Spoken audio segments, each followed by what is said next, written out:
Thank you for subbing, you sassy little pog champ. Was hoping you'd be live. Looking forward to your AC Black Flag retrospective.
Hello! welcome to the stream, ladies and gentlemen. It's Xbox. We're doing an Xbox event. I don't know why, just felt we should. They only do like one of these a year, I think. So, I suppose like actually it's kind of a bit of a thing, isn't it? Hold on, let me switch over. Watch this clip. Okay, hold on. Can I open it in a new thing? Wait, hold on. Oh. Hello. Hello. Hold on. There we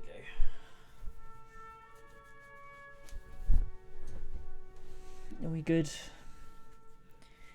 That lighting's okay. I should turn the lights on a little bit though, because it's a bit dark in the old background.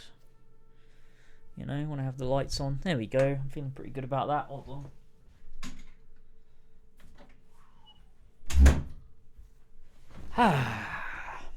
Here we are. Okay, how are we, folks? How are we? It's gaming time. It's gaming time indeed. But yeah, we got a few bits, few minutes, should I say, before the event begins. So until I'm gonna hang out. Thank you so much, Tyler Barr, for the 2 months. I really appreciate that. I was hoping you'd be live. Looking. Oh, is that what that is? Looking forward to your AC Black Flag retrospective. See, we've got an emote called looking, so there you go. So am I when it eventually comes out. So am I. I think it's going to come together very nicely. I'm very excited for it. Let me turn this down. Ahead on our way. It's a bit too loud here, and it's in my ear. So there you go. Alright, let me have a look at this clip that Flash wanted me to watch. Okay, hold on. A moon rock tastes better than an earthly rock because it's meteor. Oh man, that made me hungry. Fuck's sake, man. Fuck's sake. For God's sake. So stupid. Okay. I'm closing all my notes tabs. I've been making a lot of notes. I'm not making any more notes. That was so stupid. Of course that got me. Of course it did. Xbox are going to announce they have a bunch of games in development and that nothing is ready like the past decade. That's probably for sure. That's probably pretty true. I imagine so. Well, we know what's going to be here. We know we're going to have Hellblade, Indiana Jones, that Ara history game, which I thought looked cool when it was announced, and then also the other one, Avowed, too. So I don't know. Nothing I'm particularly interested in. Hellblade, obviously, I think will be good, but we'll see.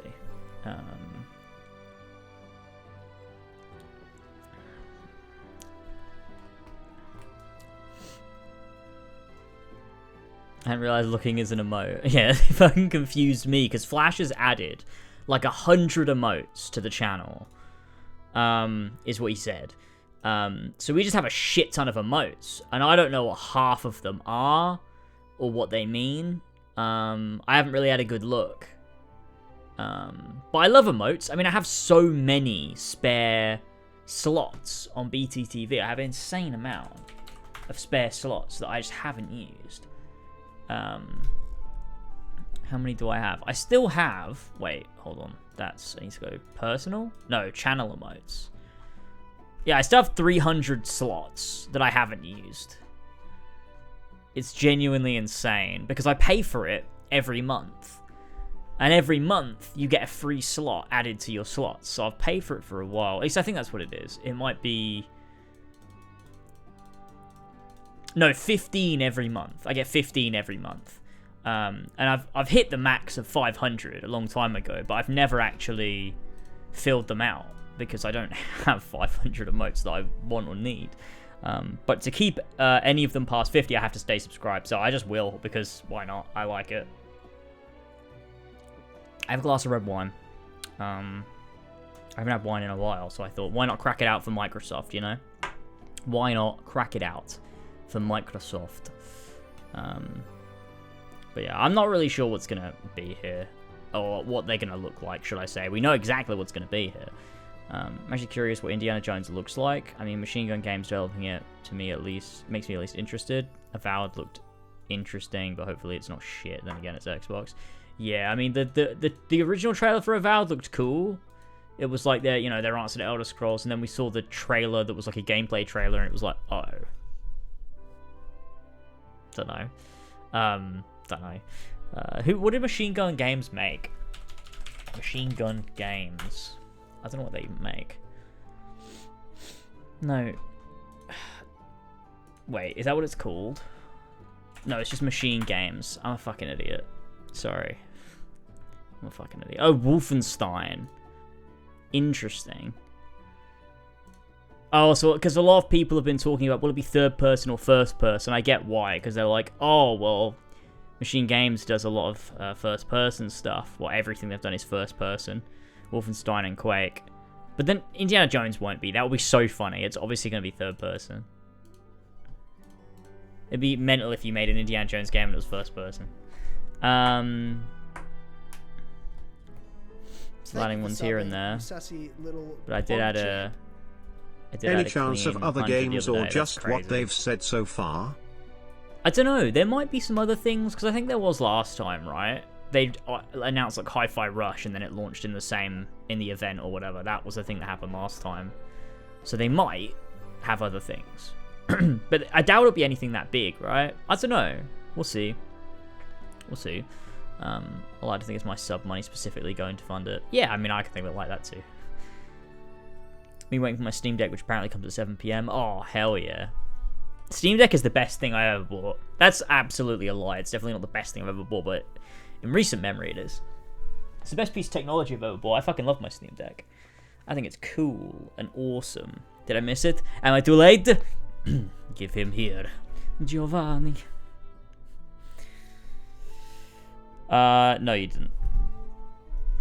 It's coming soon. How long? 15 minutes. 15 minutes. I love when we do these Xbox events because they're always so chill because nobody shows up because, like, why would you? I love that about these events. I think it's great. It's so vibey because we know that, you know, all of us here care a little bit.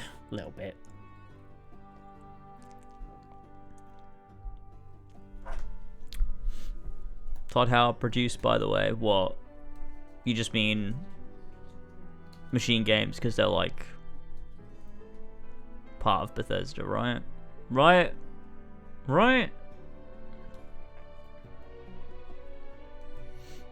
Yeah. True. It's in like Game Pass showcase at the start, but the 4 games they announced are like the big ones of the event. Yeah, interesting. Yeah. Okay.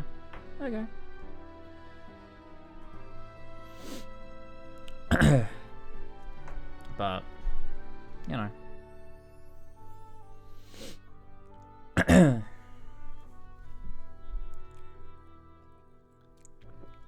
The PS Portal is good too. See, I almost wanted one, and then I realized that it's just cloud streaming. So it's just what I do to I could do it to my phone. And I've tried it and it's very good, so you know. I miss non-anime lasers. What does that mean? I'm not What does that mean? I'm a person. I miss anime lasers. It's been enjoying. Oh, because I play a lot of JRPGs. Is that what we're saying? Fair enough. I mean, I can't remember the last JRPG I properly played. What was it? I mean, I guess it was Final Fantasy X. I don't know. I mean, I've just found they're the most fun to stream. In terms of streaming, I do generally find those sorts of games most fun to stream. That and Bloodborne was fun. I wish I hadn't fucked up the ending of that, to be honest. Bloodborne is an anime game. Well, it's technically a JRPG, isn't it? Because it's a Japanese studio and it's an RPG, so it kind of is, technically. But, like, it's not actually, is it? I don't know.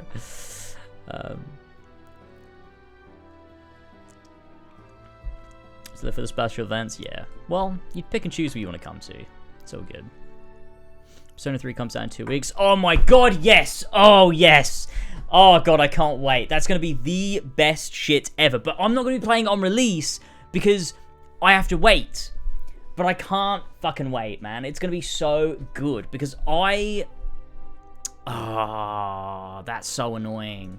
That's so annoying because it comes out on February the 2nd, but I'm not going to be playing it until like March. And part of that is to give people a chance that want to show up to the streams to play it, but the main reason is because I don't want to be rushed to finish it before Rebirth, so I'm waiting, and I'm going to play Rebirth on the well, maybe not on the 29th, but the 1st if not, and then I'm just going to blitz Rebirth, like back to back to back to back, and then I'll start Reload, which will be nice and chill, but I'm going to have to finish my Black Flag video before February 29th is what I'm going to have to do. I think I could do it, because I've almost finished the game, and then I have just over a month. I think I'll be fine. Any plans to stream Sekiro? Yeah, probably. I think Dark Souls I want to play on my own, and maybe Elden Ring too. But Sekiro, I can imagine, is a game that I'd be down to stream, probably.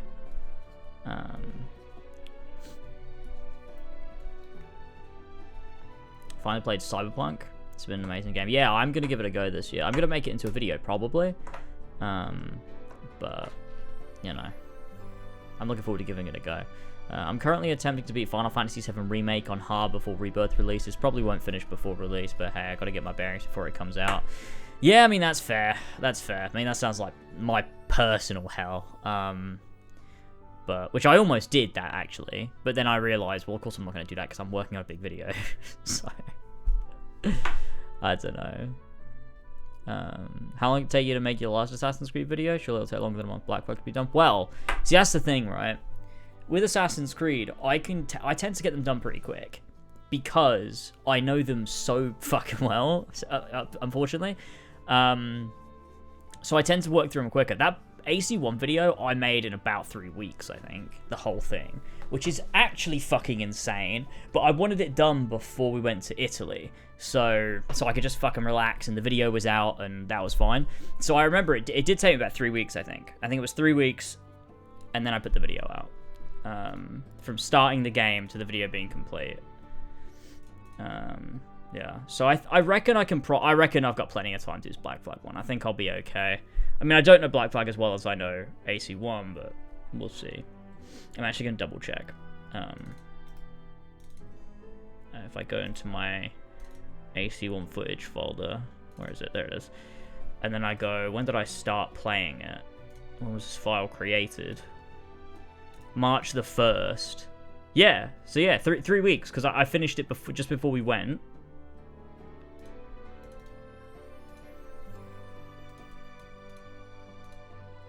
And we went like the 1st of April or something like that. Yeah, not bad.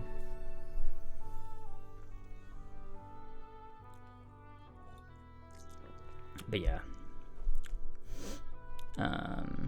following a guide to play the perfect Persona 5 playthrough. That kind of feels like it misses the point, but it might be fun actually, to be fair. I did that with my Final Fantasy VI replay. I've been getting fucked with this short film I'm working on in college. My group is 6 people, but only me and one other girl are doing all the work. I remember I had to make a short film for college. And it had to be based on a game because I was doing game design course, and it was based on Dead Rising 3, which was relevant at the time, I think. And it was really shit. And I didn't actually show up for the filming. I was busy doing something. I don't remember what I was doing. I was too busy, and they just filmed it without me.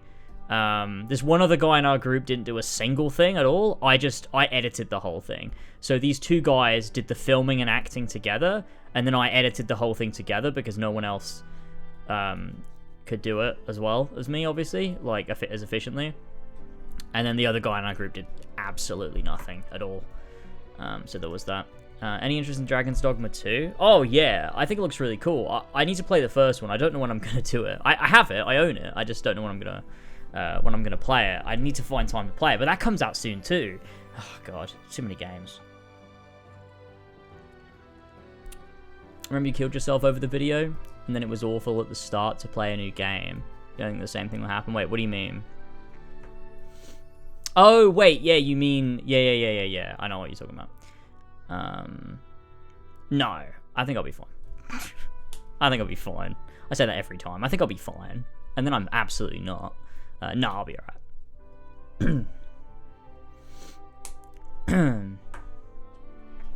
Yeah, I'll be good. What I'm gonna do is, I'm gonna work on the Final Fantasy IX video after, the AC4 video, and then streaming Rebirth, streaming Persona 3. It's gonna be nice. It'll be quite nice actually to do that, and I'm just gonna kind of take my time with it then, because I think it's nicer to know. I'm like kind of pressuring myself to get this video done. One, because I know it will do well, but two, because I want to get it done before I need to stream. But with Final Fantasy IX, it will kind of just be like, well, this video could completely flop. I'm just going to take my time. I don't know. Maybe two, but I don't know I'm going to play it. I'm stressing. It's fun doing that with what you said before with Final Fantasy VI. I'm just thinking about it. It was really fun to just follow a guide and get all the stuff and understand the game inside and out. It was really fun. When do you think they'll announce the Black Flag remake? Oh yeah, that's apparently happening. Ugh, don't know. Middle of the year maybe. It'll probably be their in-between game while they're waiting, because like Codename Red is supposed to be this year, but I don't think it will be. So maybe Black Flag will be this year, and then Codename Red will be next year, and then Hex will be the year after. Maybe. I don't know.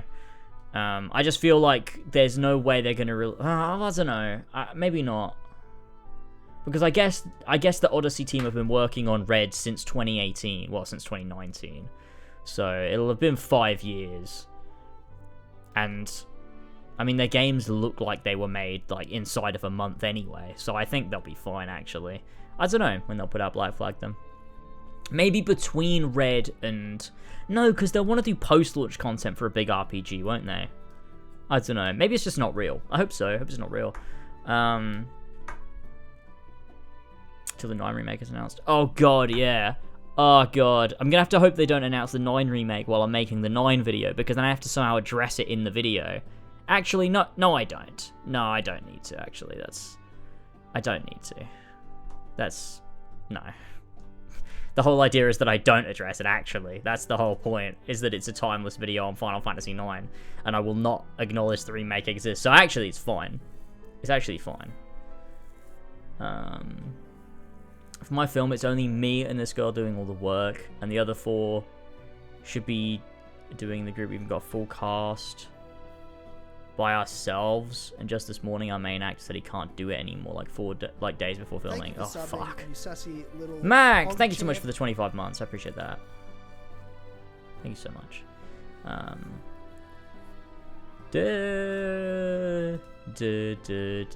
I can't scroll in chat. I'm stuck. The chat's stuck. Oh no, I fixed it. We're good.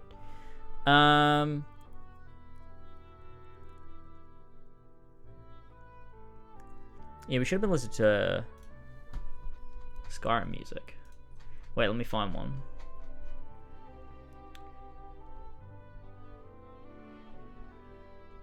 Come on, where are they? I have Skyrim music in here.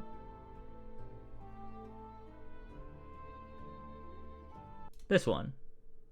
Wait, no, this one. Ooh. That's a beautiful song. That's a beautiful song. Why you diss dev team? What dev team? Which one? Specifically, I don't know what we're talking about. I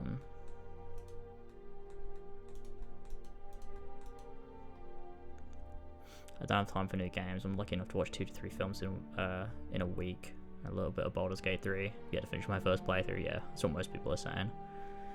That's true. I mean, to be fair, I only play games mainly for work most of the time. It's not often I get to sit down and just like really just play when I'm not doing anything else. I did a lot more of that last year. I'll try to do a bit more this year if I can. It's nice to play a wide plethora of games, because then I My brain worked better. Ubisoft or Quebec? Oh. Because they make really bad games. I don't know. It's not personal. I don't know them personally. I'm liking that you're streaming more at the minute. So am I. I'll have to do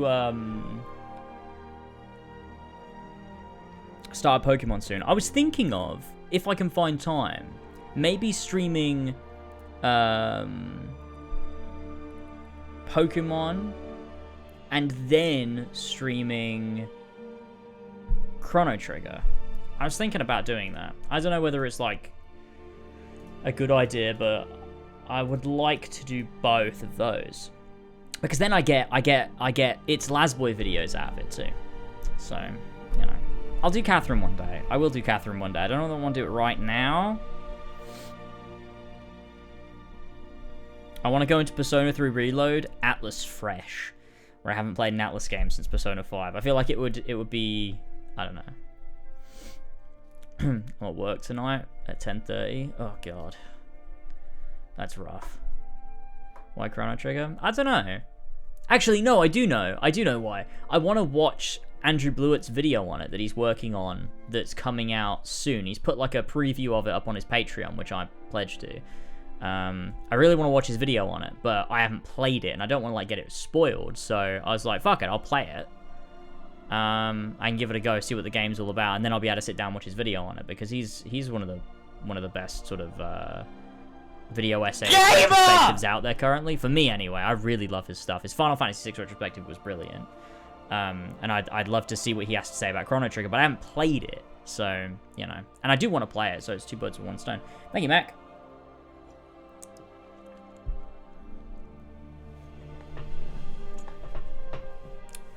I'm not only playing it to consume a video essay. It's like, oh, that's cool that he's making that. I like the stuff he makes. I'd like to be able to watch it. And I also do want to play the game at some point, so it's like two birds with one stone. It's literally like, oh yeah, I'll do both. I'll play the game, which I actually do want to do. And then I'll watch his video, and that'd be sick. Oh, I need to open my window, it's getting hot in here. Whew!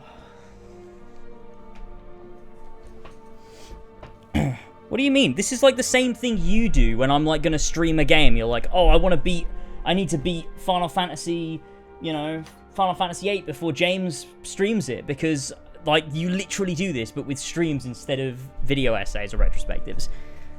You big bitch.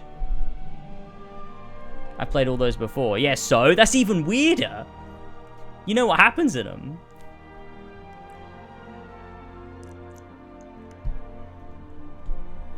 Guys, what? Come on, my mods. What the fuck? The premiere will begin shortly. Let's go, ladies and gentlemen. Hold on, I'm just gonna turn off the music. It's really hot in here. I'm just gonna open my my door as well, because it's getting very hot in here and I don't like it.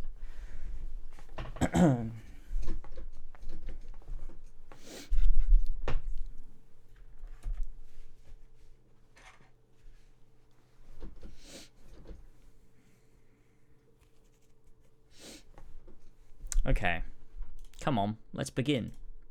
It's time to go. It's time to go.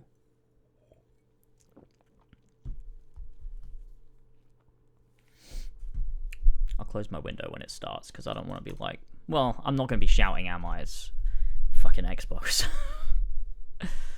Which one of these games are you looking forward to most? The Hellblade, for sure. Oh, you played Hellblade because of me? Oh, that's so cool. I hope you enjoyed it. Hellblade's sick. I really like it. Hellblade's definitely what I'm looking forward to the most, for sure. For sure. I wouldn't even say I'm looking forward to the others, to be honest with you. Thank you for subbing, you sassy little pog champ. Thank you so much, Rusty, for 12 months. Let's go. That's for sure. Yeah, I think Ara History Untold looks cool in practice, in concept, but I don't know if it'll actually like be good. I don't know. Yeah, it's a premiere. It's funny that companies don't get their own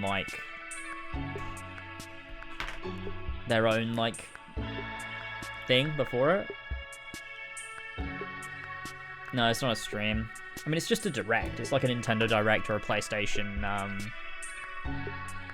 what are they called again? State of Play. Not even Indiana? I don't know, I just don't know. I just don't really care. I don't know. If they show some gameplay and it looks really cool, then I'll be interested, but I have no reason to be currently.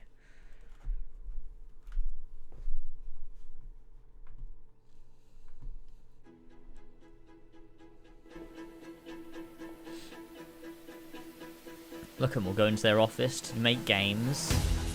They're so cool.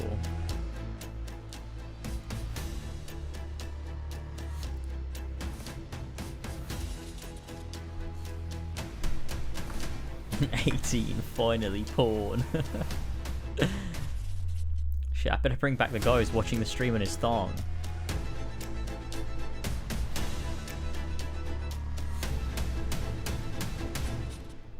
Coming to Xbox. Coming on Xbox, that's me. Shit, my window is open. I need to be conscious of that fact. It's way too hot in here. And it's literally the middle of... Oh my god, it's Todd Howard. It's also fucking the middle of January. Imagine when it's the summer. Oh my god, my office gets so hot in the summer. When I eventually move house one day, I need to get like a built-in air conditioner.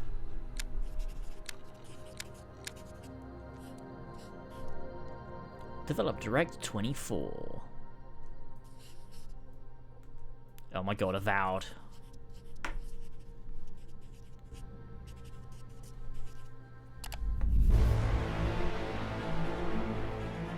This is loud. Welcome to Obsidian Entertainment. I'm so proud to share with you our upcoming fantasy action RPG, Avowed. Music's almost Avowed fably. is an adventure into the heart of the living lands, a frontier at the edge of the known world, where you must put a stop to a mysterious spiritual plague and discover a secret at the heart of the living lands. At Obsidian, we love creating worlds with deep themes, dynamic gameplay, Deep themes? and thoughtful reactivity. And Avowed is no different. Can't believe they got We to set out acknowledge to Fallout blend New the Vegas. believable and fantastical, to give players a world and experience like no other. It's colorful, it's vibrant, it's strange. It's one of the most incredible settings in the world of Aora.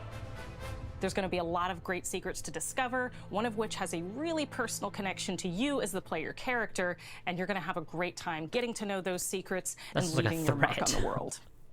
And when it comes to encounters, They've our imprisoned my combat mother brings and the put her best in the of game. moment-to-moment fun that comes with action-oriented gameplay and the depth and breadth of choice that you get with an RPG. Here to talk more about Avowed's combat it looks a bit is better than Gabriel that first Palomo, trailer. gameplay director. The trailer we saw Here at last Obsidian, time. Our team's overarching goal is to empower you with choice. So we developed a flexible combat system that allows you to quickly swap from spellcasting and sharpshooting to melee combat. We want to give you the freedom to mix and match your loadout get to to fit the use a way you want to wand. play from That's moment quite to moment, cool. uninterrupted. For all battles, you can combine a variety of weapons, attacks, and abilities for Looks a tactical bit- advantages against a wide range of enemy types. Looks a bit shit. It's not but just like in a hacking and good way, slashing. in a charming You're making way. real-time decisions about when to use your abilities, powerful melee attacks, blocks, parries, and special attacks. If you choose to approach combat with a one-handed wand, it feels quick and snappy when dealing damage to enemies at mid-range. Using the Tanglefoot Mid. ability, you can stop enemies in their tracks, giving you the opportunity to focus on weaker or tougher combatants in an intentional and controlled manner. It's important to pay attention to the types of enemies you're dealing with. Some units are extremely defensive, some are brutishly difficult, and others you must make sure you prioritize, or their healing capabilities will put you in a tough spot. To help with the different encounters you will face, we provide customizable loadouts that can be quickly switched during combat. Like, I think it's hard to That means criticize you can this play however you want. and then, like, Equip a you sword know, and shield, go and play charge into Skyrim battle. because it looks like Dual wield Skyrim. pistols and control the encounter mid-range. or even dual-wield wands to feel like a gunslinging mage. You could use your enchanted wand to freeze enemies, and then use your offhand weapon's power attack to shatter them. We've worked hard to keep you constantly engaged as battles unfold by creating a balance between Skyrim is pressure bad. It and is manageability not. during combat. Players will have ample Skyrim's art choices style for is how much to better. build Oh and no, yeah, I progress just mean like their mechanically, envoy in like the world of the way it Living Lands looks, at least as when they you're get to know the swinging game your and the sword and story and shit. explore the many diverse It just looks regions. very Elder Some Scrolls-y. quests in Avowed will have you make difficult is the decisions with point, profound but- consequences, like this side quest you may encounter in Shatterscarp, the third region you'll explore on your journey through the Living Lands. As you're exploring, you come across the bodies of these fallen soldiers, and as you explore the remains of the battle, it's up to you to determine who, if anyone, is at fault. Just the 4 of us. Manu, Kiri, Naoki, and me. Training under Captain Ruiki. Trying to keep Thirdborn safe. In other words, Yeah, true. you're a Skyrim gang is of yeah, vigilantes. 10 plus years old. Yeah, Not that true. I'm one to judge. Here. Take my badge. Take everyone's.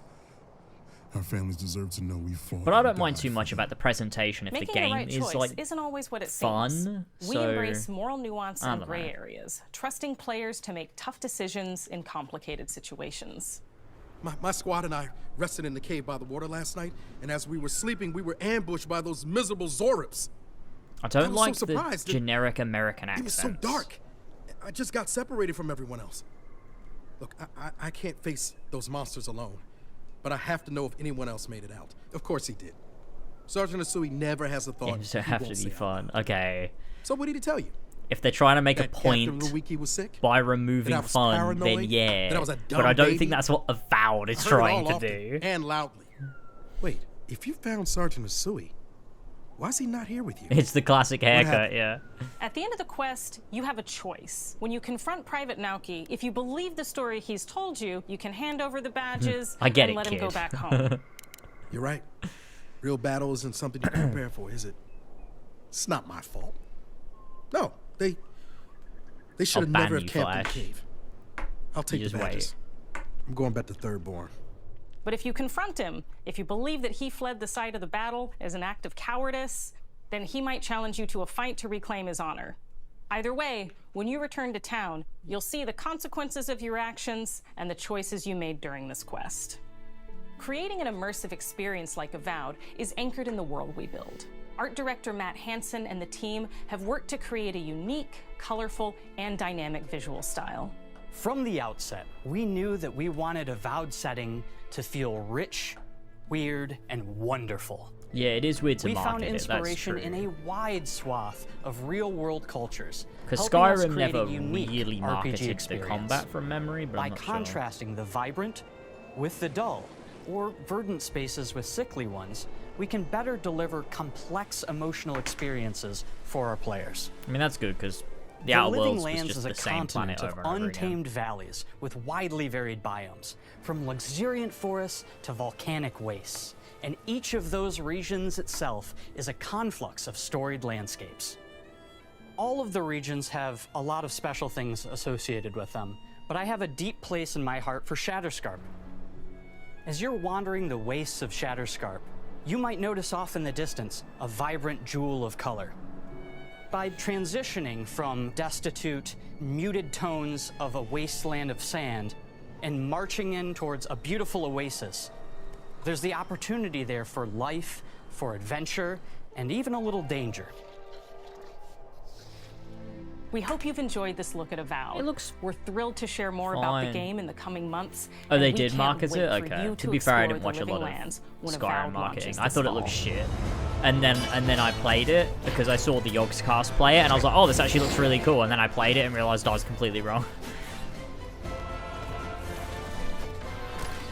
I was more excited for AC Revelations in 2011.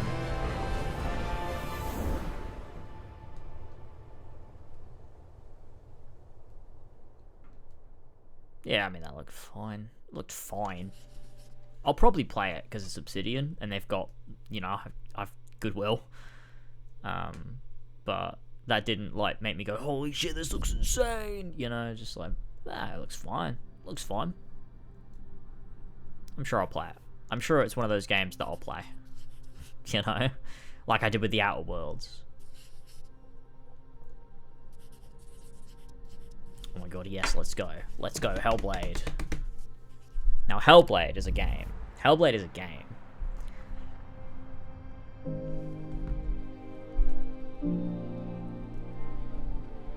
Arkham City over Skyrim. Hi, I'm Don Matthews, studio head here at Ninja Theory in I Cambridge, disagree, UK. personally. We're now in the final months of development on Senua's Saga Hellblade 2. Arkham City's and the great team too. is working hard to bring you an unforgettable journey into Senua's unique world and her battle for survival, where we have once again combined high fidelity and immersive presentation with a shorter, narrative-led experience that focuses on the things that we really care about, and that we hope you care about too. This game's gonna slap. I just know it. The first one was so cool.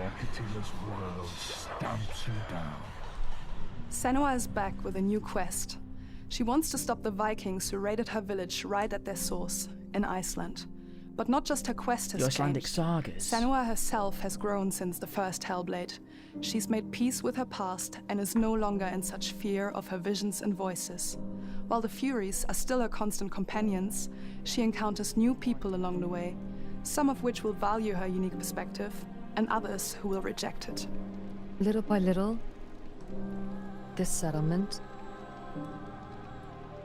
became my tribe.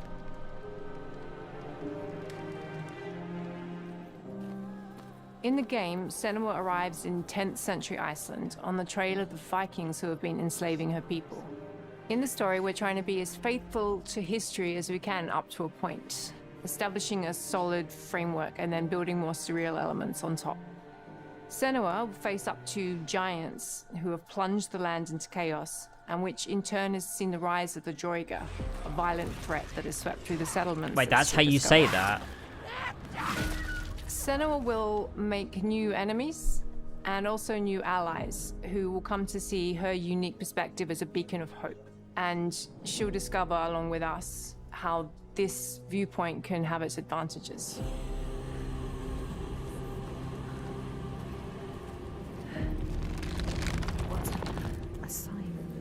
Senua is a Celtic warrior who experiences psychosis, seeing things that other people don't, hearing voices, and having unique beliefs about the world around her.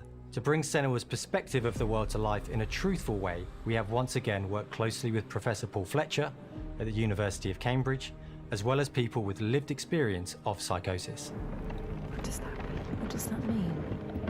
It's terrifying. Players will find themselves traversing beautiful and hostile environments, seeking answers from patterns and signs that Senua sees in her own unique way, and battling through encounters with enemies that will push Senua to her limits.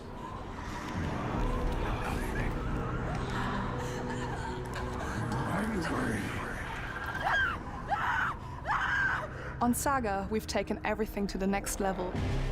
With a new motion capture space, a bigger stage team, a stunt crew, and a new cast. Slap. I hope. We spent a lot of time planning I'll the probably motion stream capture this. shoots, I streamed the thinking of first one, what so. events would be good to bring into this fight. Like, how can we make this fight feel different from the previous fight? We have all new combat for the sequel. One of Hope it's our not key too goals was combat the oriented, ability though. to actually tell a story throughout it. It does feel very different from the first game, but it's very brutal and you're very invested in it. Senua isn't a superhero. She's fighting for survival, and we want the player to feel her struggle in every step of her journey. We want the player to always feel like they just scraped through, just survived it. Mel knows Senua better than anyone, better than I do. Her instincts are amazing, and she really doesn't need much help from me. On stage, our main focus is storytelling. So I get to watch the actors and see all the beautiful expressions on their faces, and then I have to wait a little while, and then I get to see that all again, in-game, in costume, on location, everything. It's a great experience, a great process. Every discipline in the studio is unified in achieving a deep level of immersion to help suspend your disbelief and pull you into Senua's story. We were lucky enough to do a few reference gathering trips in Iceland. You have to be there. The sense of scale, everything is incredible. Icelandic sagas.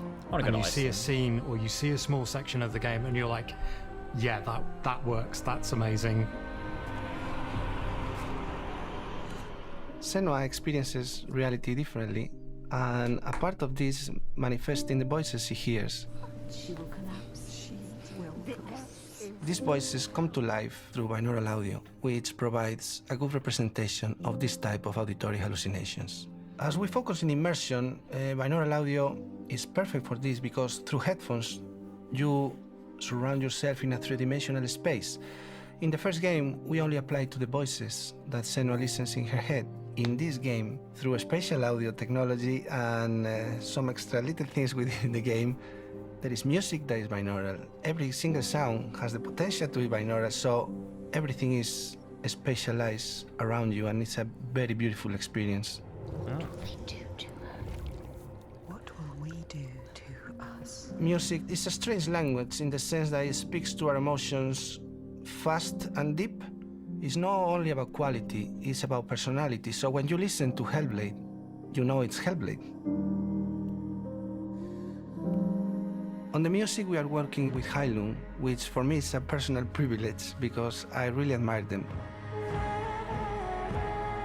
We feel their craft, their depth, their meaning in the music. It really connects with our game and elevates it to something really special. We are also working with a heavy metal singer, throat singers, and our very own Furies. They sing so beautiful, and we add that binaural touch of music. So this all creates a very immersive and a very special and unique experience. This is gonna be cool. I hope this game's good, man. Our mission here at Ninja Theory is to craft life-changing art with game-changing tech. And that's our aim in Senua's Saga Hellblade 2, is to not only see where Senua goes next, but to deliver something really meaningful for our players. My hope is that they will really connect to Senua as a character, and even if they can't really relate to what she's going through, maybe they know someone that relates to that character and they can then understand that person better. Well, I don't want to sound cheesy, but in a way I'm Senua, right? She exists and doesn't. It exists through all of our work, through every ninja. So we all are Senua, and we are creating this character that grows and grows and grows and grows and keep growing and keep changing. So that makes it real. I'm so proud of the love, care, and passion our team here at Ninja Theory are putting into Senua's it's really cool. Saga You can tell they all Hellblade 2. like really care Our about what hope is they're to not making. only It's create a good to game that see. is great to play, but to craft an experience that leaves you thinking and feeling. From our combat gameplay through to our action set pieces, from our cinematic scenes to our puzzle solving, everything is crafted in service of Senua's journey, a journey that you can embark on May 21st.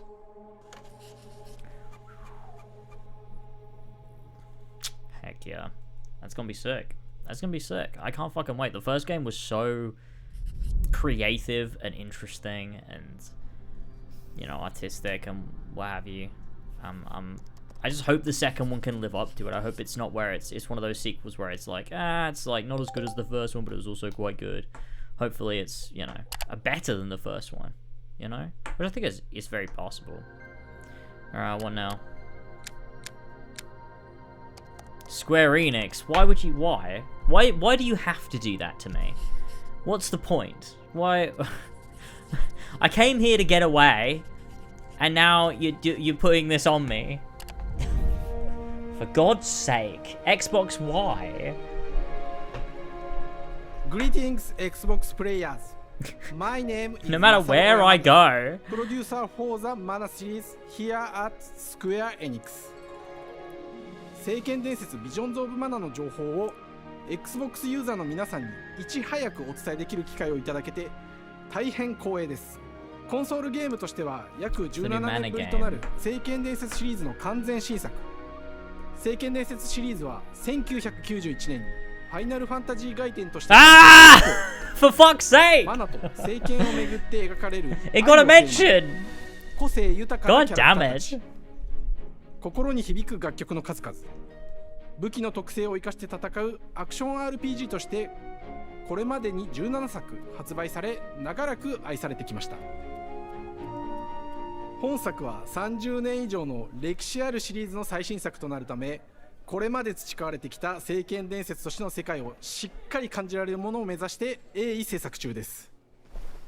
フィールドでは自然や精霊とのつながりを感じられる色彩豊かな聖剣伝説の世界を体験してもらえると思います。シリーズおなじみのモンスターたちも本作に登場しています。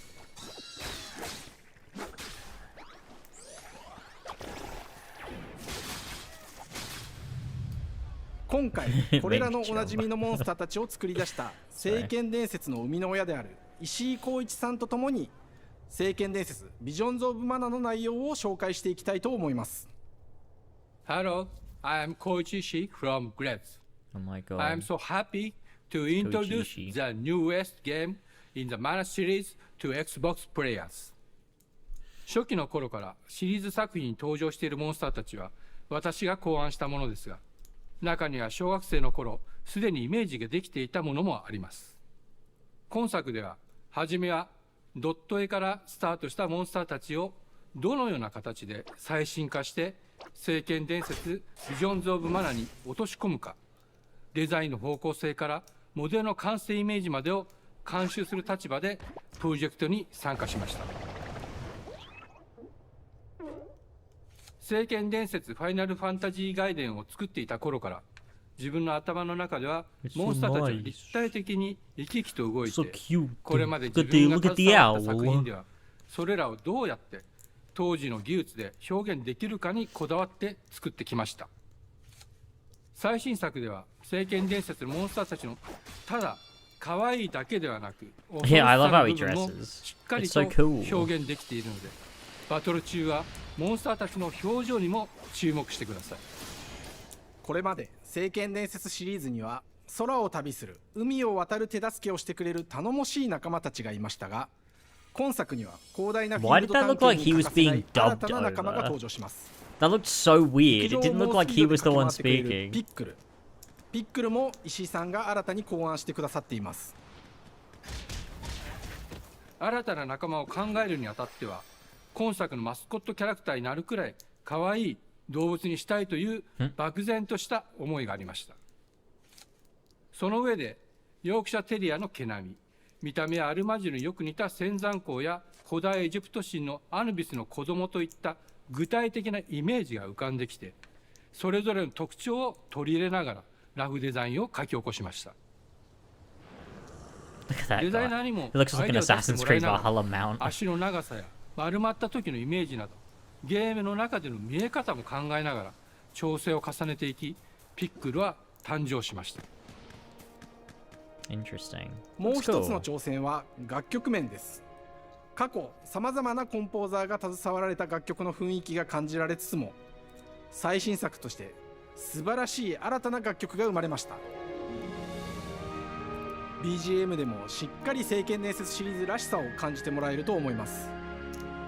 過去シリーズの楽曲を手掛けたクリエイターたちが全100曲という大ボリュームの制作に挑んでくれました。新たな試みとしてフィールドの探索からバトルまでをシームレスに体験できるよう、今作ではインタラクティブミュージックを導入しており、冒険の没入感を高めてくれます。探索中の BGM がバトルに入った瞬間、アレンジが切り替わる様を実際に聞いてみましょう。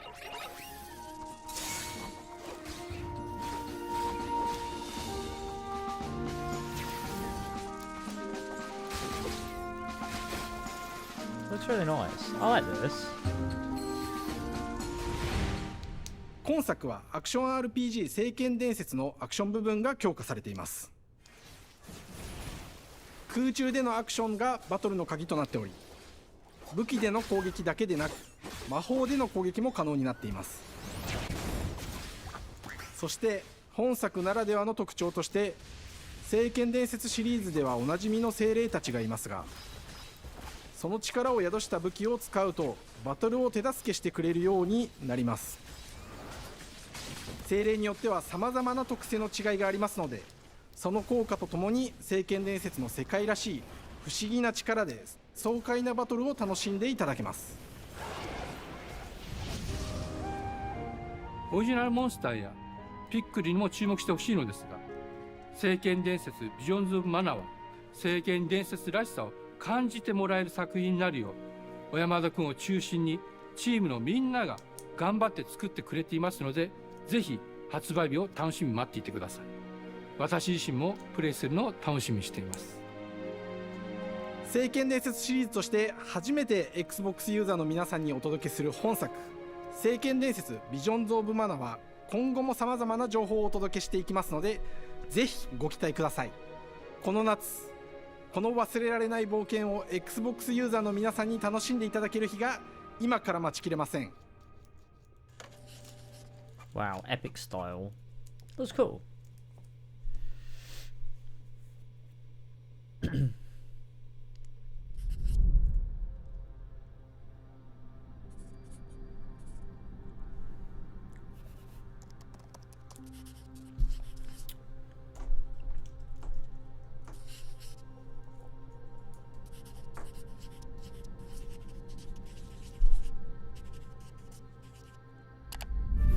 Oxide.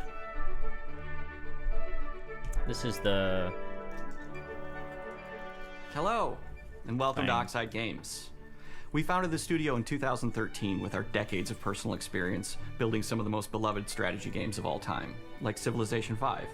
We came together to create something new and innovative in a I remember genre thinking we this all game love. looked cool. Ara History Untold is the game we've dreamt of making. Ara is an homage to historical gamers, strategy gamers, 4X gamers. It features all the I'm a depth and gamer. gameplay fans of this genre love, where you'll explore the world, expand your nation, govern your people, and engage with your rivals on the international stage. But it isn't just more of the same. With Ara, we wanted to challenge some of the preconceived notions about the genre, push it forward in a modern, empowering, and truly compelling and approachable way.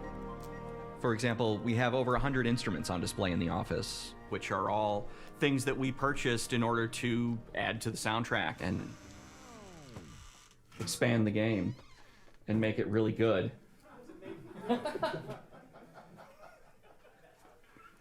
Hi, Dan. That's Dan. We started in his basement. It's been an amazing process to see from concept to completion. We started small, building a robust game engine, questioning our design assumptions, and prototyping out features, rediscovering what made us fall in love with strategy games in the first place. The end result is Ara, the historical grand strategy game that presents a living world where you can rule how you want to rule and chart your own path to becoming the most prestigious This nation is on cool. the planet. I like this. For Ara, we knew we needed deep systems with outcomes that encourage exploration and give players the power to experiment and make meaningful strategic choices while still having agency over their playstyle. We also wanted to explore more in different parts of history and give players from around the world the chance to see the game reflect their unique perspective and not just ours. And finally, we knew that for players to feel the impact of their decisions, they would need to see their choices reflected in the game world itself, not just through numbers on a menu. One of the first differences you'll see when you dive into Ara is what we call the living world. It's a procedurally generated alternate Earth, bursting with life, an intuitive, authentic, Elephant. and immersive space, a blank canvas for players to paint the society of their dreams. The living world isn't just a map. It reflects the choices players make over the course of the game. They can see everything from the settling of the wilderness to cultural influence on architecture over time to the thousands of citizens living their lives and reacting to the changes. We want players to feel like they're truly occupying the world, leading their people as they thrive and grow. Core to the vision of Ara is our philosophy of rule how you want to rule. And no feature better exemplifies this than the prestige system. To win a game of Ara, players will compete with their rivals to build the most influential, impressive, and important nation the world has ever known. This is measured by prestige, the player's score that proves their worth as a leader. The prestige system gives players the chance to decide what kind of leader they want to be. Do they want to pursue great works of arts and culture? Military might? Scientific advancement? The choice is theirs. In Ara, there are no set victory conditions. Players get to decide what is most important to them and focus and prioritize on those goals while still being able to win the game. Personally, when I play Ara, So there are I win like to build conditions. triumphs. Wait, what? Triumphs are our collection of incredible monuments and architectural achievements from throughout Oh, she human means history. there's no preset ones. Like the Great not Pyramid of the- Giza. They're hard to build, but worth it. giving huge prestige bonuses and game-changing abilities They to are the hard to nation that build. constructs them. I've tried. Another aspect of Ara that I'm personally excited about is our crafting system. The crafting system offers a unique challenge to the player that they generally won't see often in the 4X genre. Succeeding at balancing, gathering the right things, turning them into the tools that you need, and then finally getting to the outcome or reward of something Pyramid like of an important Giza. improvement or triumph just changes Crafting, the let's challenge go. that exists in Ara compared to other 4X games. Crafting plays out in Ara at a national scale, with players honing and combining the natural resources they harvest into all manner of goods and components. Those are the foundation for everything, from international trade to improving their cities and citizens' lives, and even manufacturing the weapons necessary to draft military units. The crafting system in Ara encourages thoughtful, advanced planning. It rewards players who can see the strategic outcome of all their collective decisions, and not just the individual ones. I'm proud of the work that's gone into our simultaneous turn system. Many strategy games have players alternate taking turns and reacting to their opponent's moves. In Ara, all players' actions are resolved at the same time. This rewards players' ability to navigate uncertainty, to predict and strategically plan for a variety of scenarios in the moment. This system makes Ara just feel more real. In a typical strategy game, once your turn is finished, you have to wait for a long time. With simultaneous turns, generally speaking, those times are very low. You get to keep playing the game and stay engaged rather than having those periods of downtime where you're not doing anything. It's not easy sifting through all of history and picking what to include. For Ara, we wanted to offer a fresh perspective, so we looked at cultures and societies throughout the millennia with the broadest lens possible. Where this approach really shines is in our leaders. Leaders are so often seen as military personnel or prominent government figures, but leaders come in so many different forms. They're thought leaders, scientific and cultural prodigies, and many more. Each leader in Ara has a number of special abilities determined by their personality traits, as well as a powerful and unique leader trait informed by their contributions to world history. With a diverse global roster, we know players will find leaders that they will want to play, and even a few that may surprise them with how fun it is when those leaders are handed the reins of power. For us at Oxide, player feedback is the only way to really understand what you're making. It gives us that priceless perspective from the people we're making Ara for, you. Building the game alongside real players has given us that critical player feedback.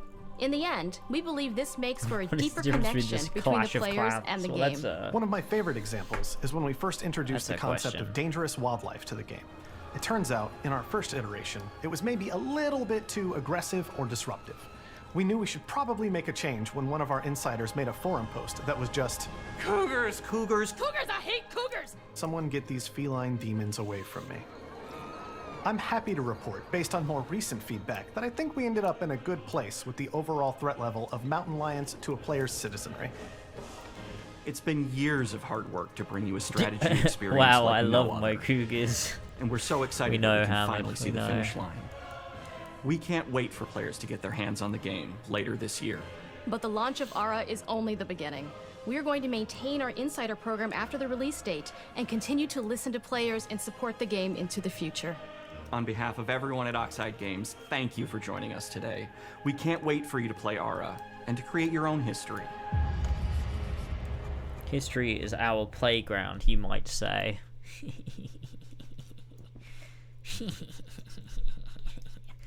Yeah, it looks alright. Looks fine. Maybe not as interesting as I first thought it might be. I don't know. Looks pretty cool though. It looks like, you know, maybe I'll play it. Maybe. I don't know. I don't have time for games these days, to be honest. Alright, fellas. It's Indiana Jones.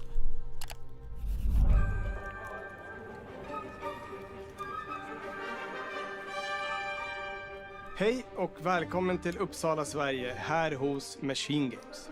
We are really excited to finally be able to share our work on Indiana Jones. Since the first film came out, What are the chances Indiana Harrison Ford Jones is about to has show up on always screen? represented the Maybe. ultimate adventure. Even today, it's one of the most He's gonna come and iconic cartwheel in. franchises in pop culture. In this game, I mean, you it'll probably aren't be on just screen at some playing point, but I as don't know whether he'll be you there in are person. Indiana Jones. You will see through his eyes and experience a journey that we hope lives up to the proud legacy of Indiana Jones. When Todd Howard first told us about his vision for the game, we Oh, knew God. we would be a very good fit to help bring it to life.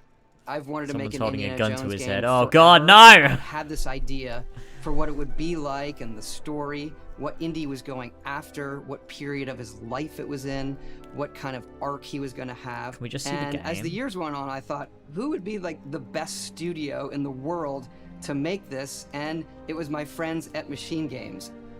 I can remember pitching Lucasfilm on the game and being, a little bit nervous because, look, it's, Indiana Jones, and their response was just overwhelmingly positive, and just that excitement has bled through the whole project, and they have just been so trusting and supportive of everything that we want to do with the game.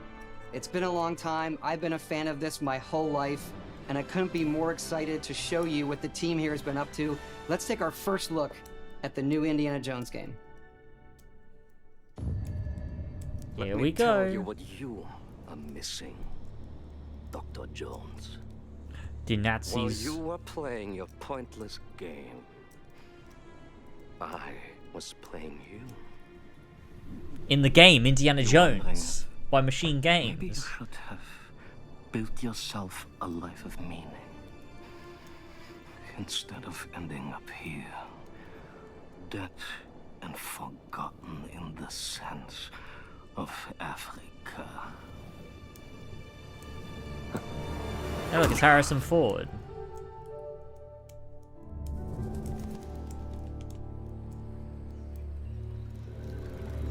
Can we see some gameplay, please, sir? Wait, it is first person? What compelled them to do that with an Indiana Jones game? Just different ways to interpret the past. Thousands of years of humanity's thoughts and beliefs, scattered and buried. Just waiting to be found. Why did they... You can't just run away from your problems, Indiana. Yeah, but now show me what that looks like in fucking gameplay. Oh, wait. Wait, what? Wait, was that a cutscene though? I guess it was. Throughout history, mankind has built sites of great spiritual significance. That is Troy Baker, isn't If you were it? to draw a line through these ancient sites around the globe, you get a perfectly aligned circle.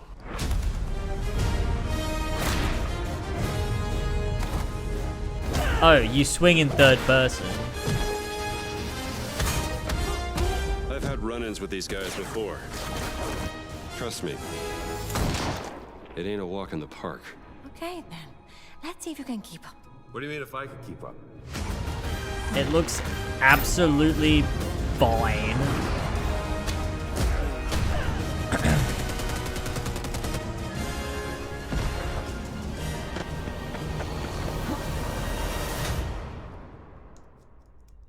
Patron of the fallen angels. Protector of the It's definitely Troy Baker. Kulimani. The Great Circle. Yeah. Like, whatever. It's not for me, I don't You have think. any but- idea how old that was?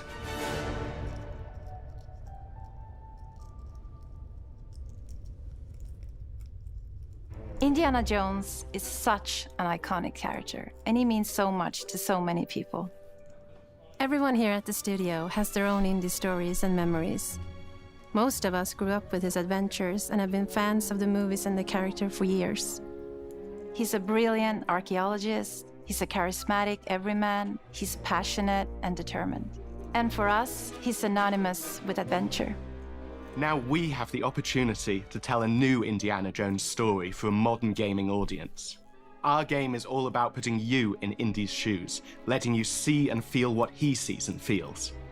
For us at Machine Games, we do that best through first person.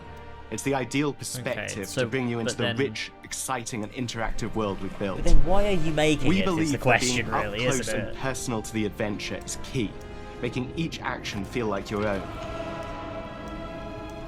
Whether it's cracking your whip, solving puzzles in ancient temples, or seeing your knuckles go James, bloody you in wanted a fist this. fight. What do you mean I All wanted these this? I don't moments want are an much Indiana more Jones intense game. in first person. But we still want you to have those moments. Seeing his iconic silhouette with the hat and the whip, and so for things like cutscenes. What are and you environmental talking about, traversal, you we pull the fuckhead? camera back for a third-person view. Indiana Jones and the Great Circle is set between Raiders of the Lost Ark and The Last Crusade. Okay. When our game begins, Indiana is working at Marshall College. He wakes up in the middle of the night to the sounds of a break-in and rushes to confront the thief in the college museum. The mysterious giant of a man makes off with what seems to be a historically insignificant artifact, sparking Indiana's curiosity. Who the hell are you? Following the trail, Indiana heads They to have the Vatican, really hoping like to learn why this made particular Harrison relic Ford was look like stolen, Harrison Ford. and It's quite discovers cool, that things actually. aren't what they appear. He starts pulling at the strings of a mystery, and it all unravels until he has no choice but to see it through to the end, whatever the end may be.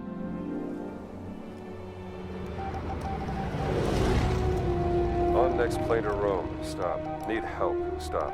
Meet me in Vatican. Stop. Indy. We always talk about how clever Indiana Jones is. That had to be one of our guiding principles when we were thinking about the I feel type like of game we were making. If you're gonna capture the spirit of Indiana Jones in a video game, his wits to get through it's the kind situation. of just Uncharted, though, The isn't most it? authentic Indiana Jones experience we can make is the one that makes you think first. Getting the hang of this. Sure, there will be some obstacles that will be more easily overcome with the revolver or a gun taken from a disarmed guard. But I think most of the time you'll have more fun, and to be honest, a more genuine indie experience by finding more clever ways to solve a problem.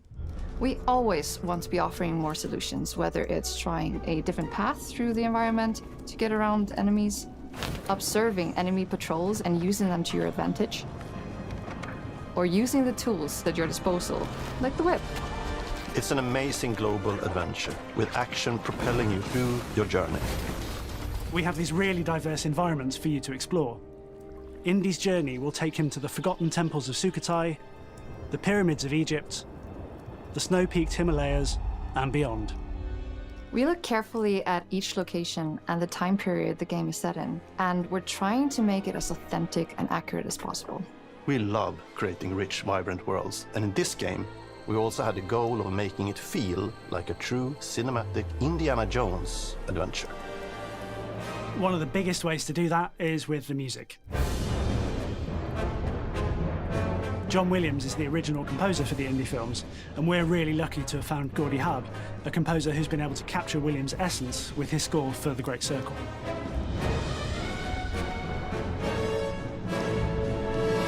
We also take a very movie-like approach to things like cinematics. We're very physical with our production style. We use a lot of stunt actors. Things like this help us bridge the gap between making a game and making a movie. And of course, our characters do a lot to help bring the world to life as well. Next to Indy, Gina is our other main protagonist. Where Indy is pursuing answers just for the sake of curiosity, Gina has a personal stake in getting to the bottom of the core mystery. Gina is an investigative reporter who has a lot riding on this adventure. She's been tracking a lead for some time, and now she's found an ally in this determined American professor. Their paths are intertwined, and they'll need each other in order to get to the bottom of this mystery. Okay, then. Let's see if you can keep up. Fine. What do you mean if I can keep up? We always love our villains and think we might have found our favorite one yet in Emmerich Voss. He's this intensely psychological man.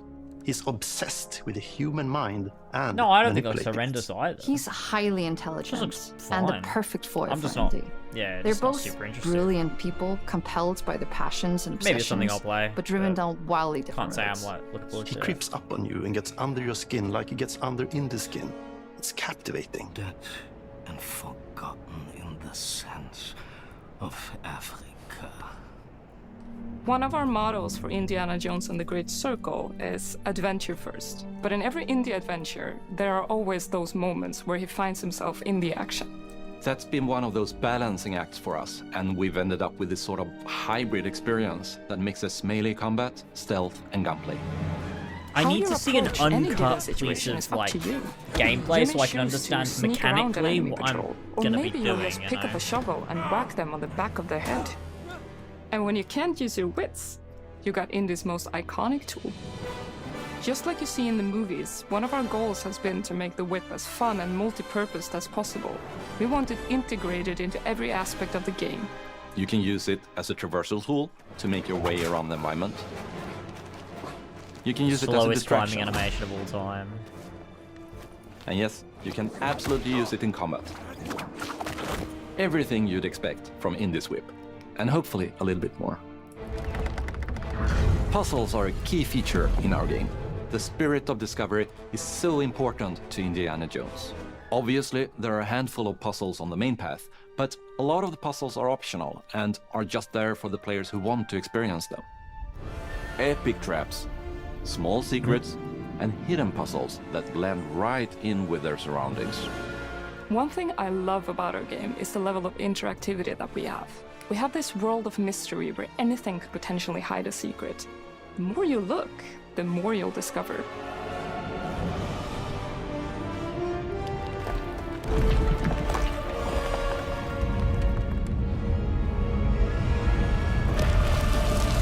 Oh, you gotta be kidding me. I want to thank you all for joining us for our big reveal of Indiana Jones and the Great Circle. Machine Games is known for creating these rollercoaster experiences with huge set pieces, surprising twists, and immersive narratives. It's exciting for us that we have been able to stay so true to the Indiana Jones franchise and create such an authentic experience while still being able to showcase what makes us us. We are making a game for everyone, whether you are very familiar with the franchise or not. Because at the heart of Indiana Jones is an incredible adventure, and I think that's something everyone wants to be part of. I'm also very excited to announce that Indiana Jones and the Great Circle will be coming later this year, and we cannot wait to share more soon. Epic.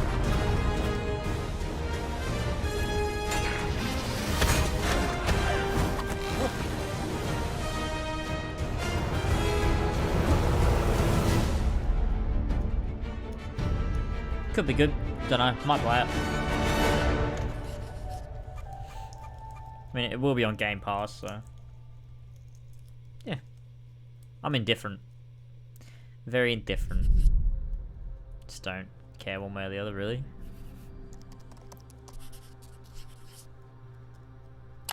Although I feel like that about most games these days. I'm just getting old, folks. I'm just getting old.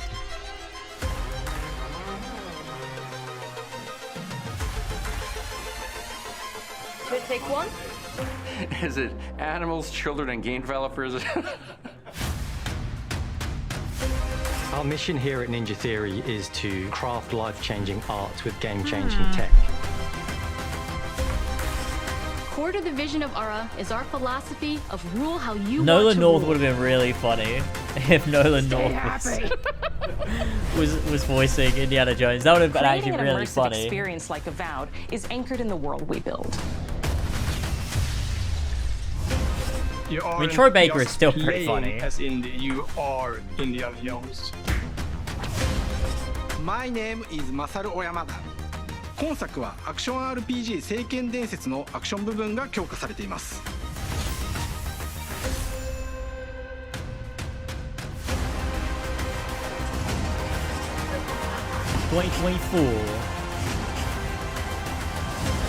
Yeah, to be fair, Xbox are putting out, you know, some bits and bobs in 2024. I mean, good for them.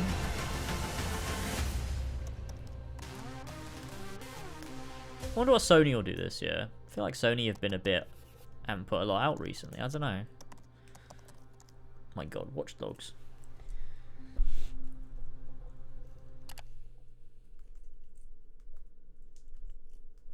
Rebirth and Stellar Blade, and that's it. Oh shit. Yeah, okay, we're done. Cool. Cool. Cool. Well, interesting. Certainly interesting.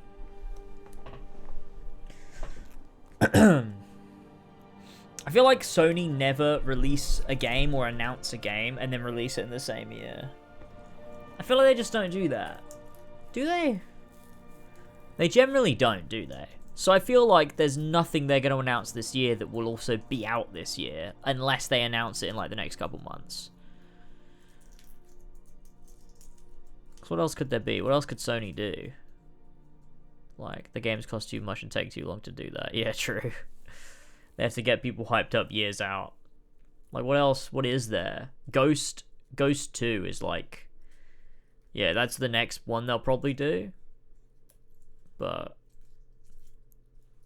yeah, they do. Yeah, Rebirth and Stellar Blade.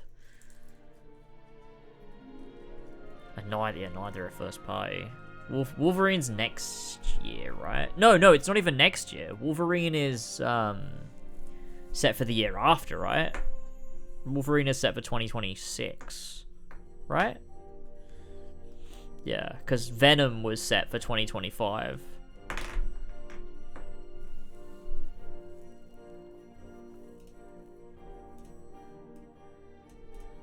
So, I know, yeah, what Santa Monica's making, true. And then obviously you got the next Horizon game. Well, the MMO will probably come first, potentially.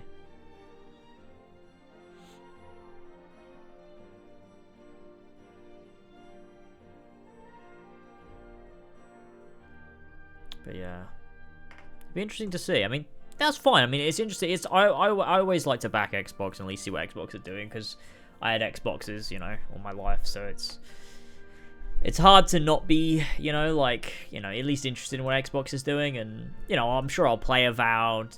It looks like interesting. It's something that I probably would play. Indiana Jones I don't really care for. Hellblade looks sick. So, cool. MMO of Horizon, who asked for that? Well, yeah, nobody, but...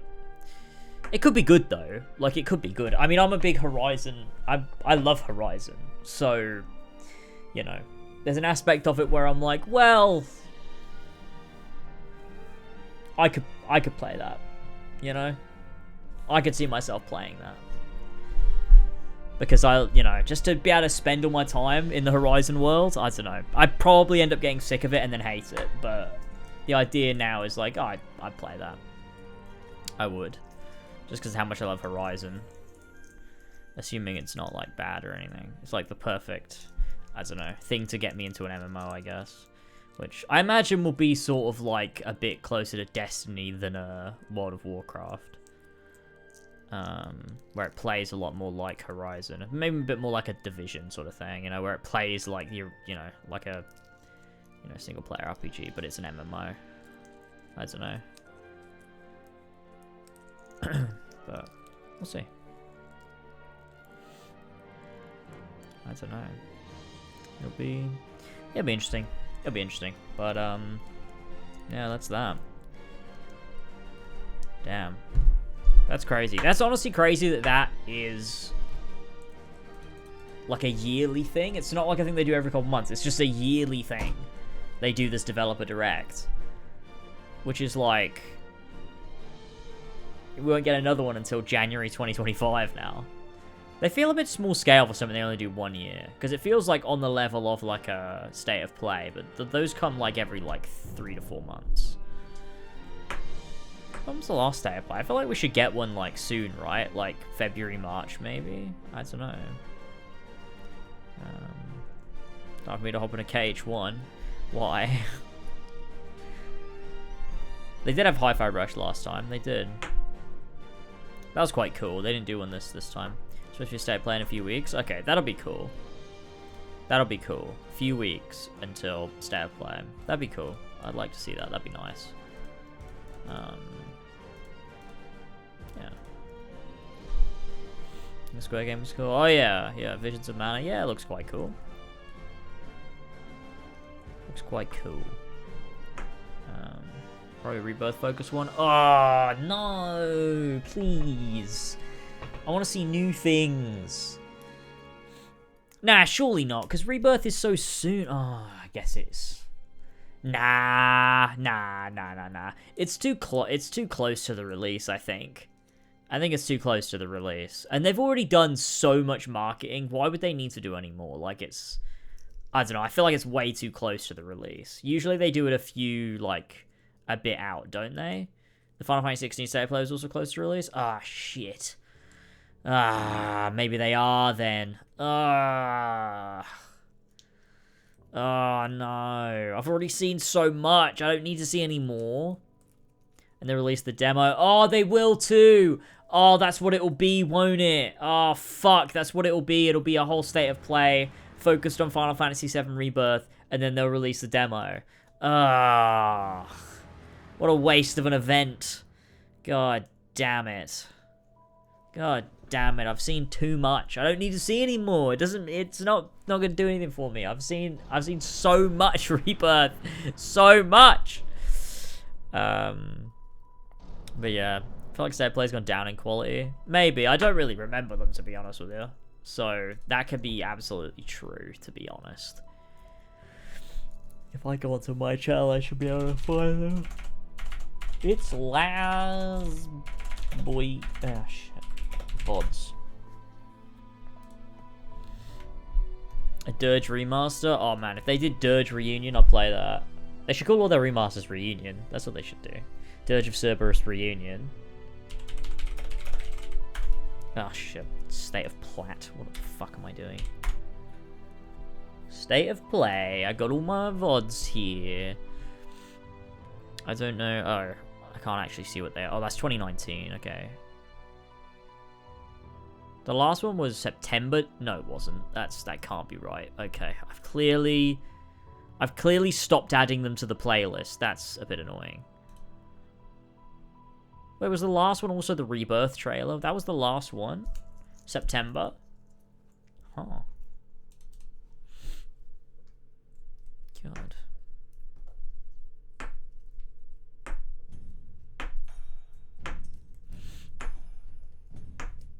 Mass Effect music. I mean, I just have background music from a bunch of games that I like, so sometimes you get Mass Effect. Leaving Earth is a great track, yeah.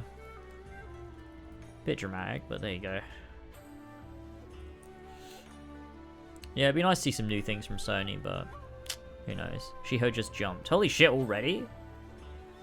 Oh my god. It's Kagane. Oh. Man, I do, in many ways, miss those streams. I don't miss the game as much as I miss those streams. Like... God. We had so much fun.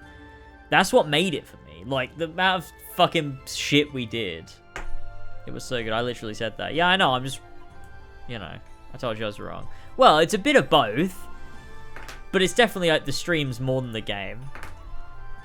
Like that time we literally streamed for like 6 hours trying to climb a tower or however long it was. That was the best fucking thing we ever did. That was so fun. That was better than any of the stories. That was so fun. I loved that. It was so good. Do do do do do do do do do do do.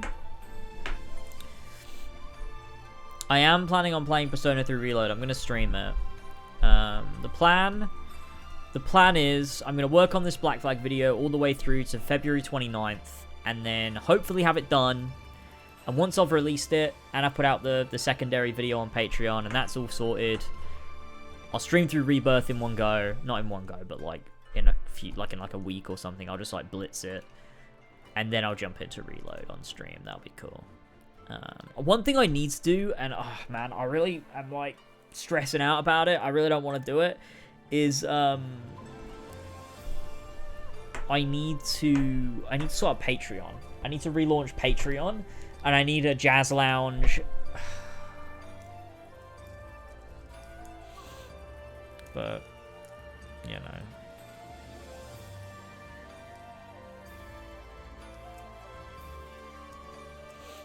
Bring them back so you can have the fun and also finish the best story in gaming history. Why do you relaunch Patreon every year? Are they actually changing? No, I don't mean like an official relaunch. I just mean like I need to come back. Because I take a break. That's like what I always do over Christmas and New Year's. I take a big break and then I come back to it and then I start the flow of stuff again. I don't mean like I'm actually going to do a thing because there's nothing really to do. I might do a video on the main channel actually, just to sort of talk about it. Because I think what I might do is public the Philip Shahbaz Jazz Lounge. And also reiterate what I'm changing, because there's a couple things, like I've moved the tiers around in the last 12 months and so that it better accommodates like my schedule, but also I'm not going to try and do 12 jazz lounges in a year because it's too much. I'm going to try do something closer to like 8 to 10 jazz lounges a year, to sort of calm down a bit, and not have to pressure myself too much. But yeah, the secondary video on Patreon will be a retrospective of Freedom Cry, so that'll be cool. I want to share the Philip Jazz Lounge thanks to that. Yeah, that'll be, so what I'll do is I'll make it public on Patreon, so I can then say to people, oh, if you want a teaser of Jazz Lounge, if you want to see what Jazz Lounge is all about, like, there's a public episode now, so then you can click the link, head over to Patreon, the episode will be public, and then if people want to pledge, then they can. That'll be, you know, there's that. So I might do that as a video. I don't know what I'll do, though. But that's... what I might try to do... I don't know, actually. What I might try to do is have the Jazz Lounge ready and the next episode of Horsey and Fox on the same day. So the Philip episode goes public, a new Patreon episode of Jazz Lounge goes live, and the first episode of Horsey and Fox of 2024 goes live on the same day, as I do all the announcements, updates on what I'm sort of planning this year, a general sort of layout of things, and then everything's back to normal, and I just start doing everything normally again. So, yeah, there you go. Oh yeah, 4 Pillars episode. We will do, yeah, we will. We talked about it. We were going to do it at the end of last year, but we were all a bit too busy. Ethan obviously was getting the little gamer. Tyler had a lot of stuff on. George wasn't really busy. And I think it was when it was back-to-back weekends I was doing stuff, because it was, went to Ireland, and then the next weekend we had all the gamers together. And our times just didn't sync up, but we should do one soon, so that'll be good. But I need to get a guest for the next episode of Jazz Lounge, and I don't know who. I'm gonna think about it, I guess, and try and get that sorted so it's ready in the next like week or so. Walshy, maybe. I really, really thought it'd be cool to get Darby on. I don't think he's ever going to say yes, because I don't think he'd be allowed. But I also have no idea really how to contact him. But it would be kind of cool. Especially with me releasing a Jazz Lounge, with me releasing the Black Flag retrospective. That would have been a cool one. And really, you know, wouldn't really talk much about Ubisoft. We'd talk a bit about Black Flag and then talk more about writing in general and his inspirations, stuff like that. Would sort of be the plan. But I don't know. I could try and find a way to reach out to him. Maybe that would be something to do, but I can give it a shot, but I don't know. I'm also too anxious. I don't want to do it. I don't want to bother him. I don't want to, like, I don't know, because I'd have to either message him through LinkedIn or his private Instagram. I don't really want to do either. But I think, I don't know, I could give it a shot. I don't know. Get Matt Ryan. Yeah, I mean, that's the, I don't really think he'd be that interesting to talk to.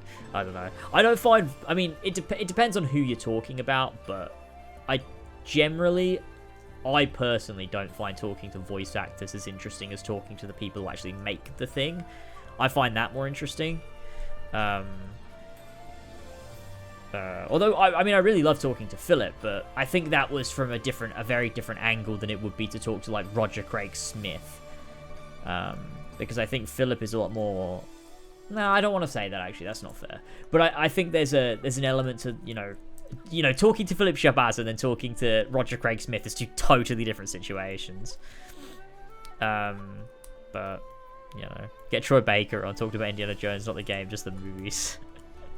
Just the new one. We'll do a spoiler cast on the newest Indiana Jones film, me and Troy Baker.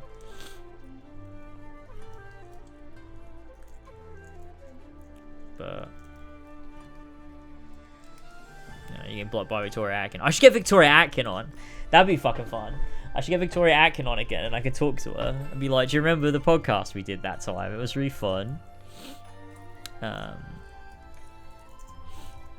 yeah, I mean, I like, you know, voice actors. I think they have a lot of value, to, especially like listening in terms of what I like to listen to, I guess. But if I have to get someone on that worked on AC4, I'd much rather it be Darby McDevitt, the guy that like wrote and crafted the story I love, than, you know, Matt Ryan, who's an actor. I don't know, just for me personally, but I don't know. I think the only thing that would stop Darby from coming on is the fact that he works for Ubisoft, and so Ubisoft are gonna have something to say about that, and they're not gonna like that. I mean, I could say, like, look, we're not gonna talk about any of that stuff. We're not gonna do any of that stuff. Like, I just want to talk to you professionally about the thing you worked on. I don't know if they'd like that anyway, though. I think Ubisoft are pretty much like, nah, absolutely no chance. Although, it's weird because they did invite me to that Odyssey event that one time. So I'm clearly not completely blacklisted by Ubisoft. Although they didn't want to work with me in 2020 when we were building up to Valhalla, and I was really interested in Valhalla.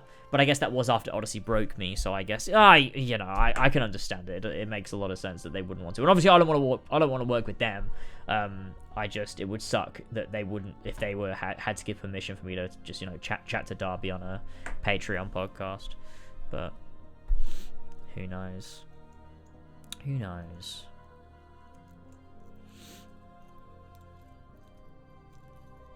The Viper returns to the nest. Wow. Hammer's getting fucked up again. To be fair, after you tried to destroy their company for covering abusers, I don't think they like you. Yeah, I mean, that's very true, isn't it? Yeah. Wait, you made Odyssey Broke Me? I didn't know that. I love that video. Oh, God. God, I hate that video. I hate it. I don't like it. It's annoying, man. I see it everywhere. I literally see it everywhere, and it makes me cringe. I got it on fucking TikTok the other day. It was just on TikTok. It was just a clip from my fucking video. And it was like, epic or something. I don't remember what the fuck it said. And it's always on Facebook comments, right? On the odd time that I go on Facebook and I go through, you know, because I'm still liked, like my profile, it hasn't changed since I was 12 or 13. So I still like Assassin's Creed on there. It still pops up. And I can't be bothered to change it because I literally never use it unless I'm like, I don't know, scrolling through it to get out of like an awkward situation where I'm like standing in a bus stop and there's just some other guy there, just some old dude. I don't wait at bus stops. You know what I mean? Just that sort of situation. Anyway, so I'm like scrolling through Facebook and it will just pop up. And if I go through the comments just out of pure curiosity on an Assassin's Creed post and people are talking about Odyssey or the post is about Odyssey, I can guarantee in the comments somewhere either someone will link it or they'll mention Odyssey Broke Me. It's always fucking shows up. It's so funny.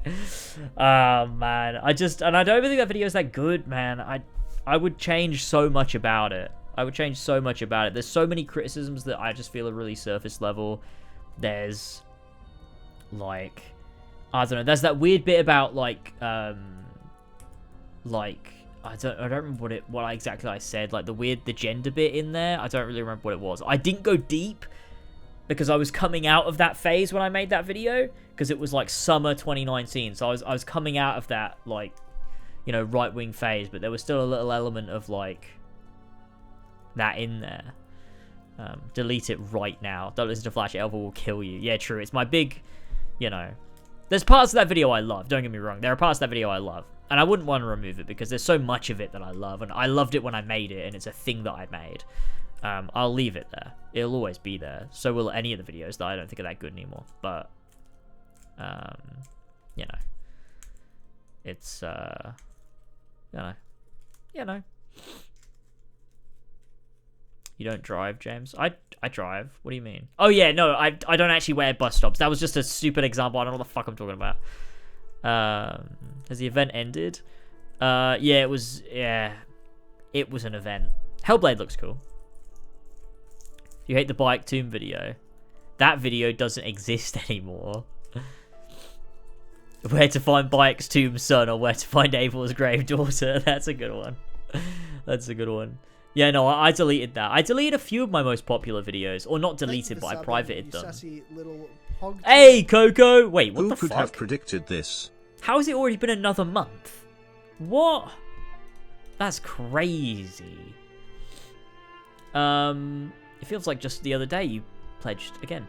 Let me go on to my videos real quick. Let me see which ones I've got private.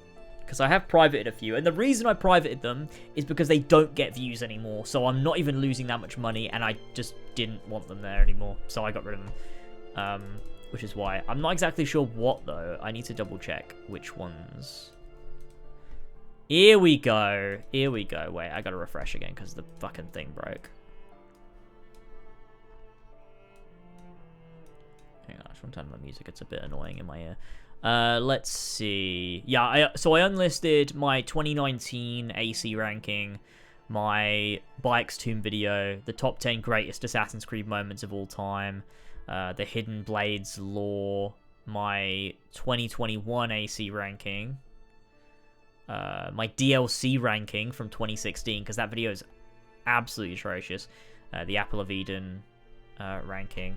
Yeah, so my most popular videos look different now because I've removed a bunch. So there's that. Thanks for calling me Coco, dude. Yeah, you're welcome. I know you don't really like Furious as much, so thought I'd go with the latter. The AC adder leaks, hell yeah.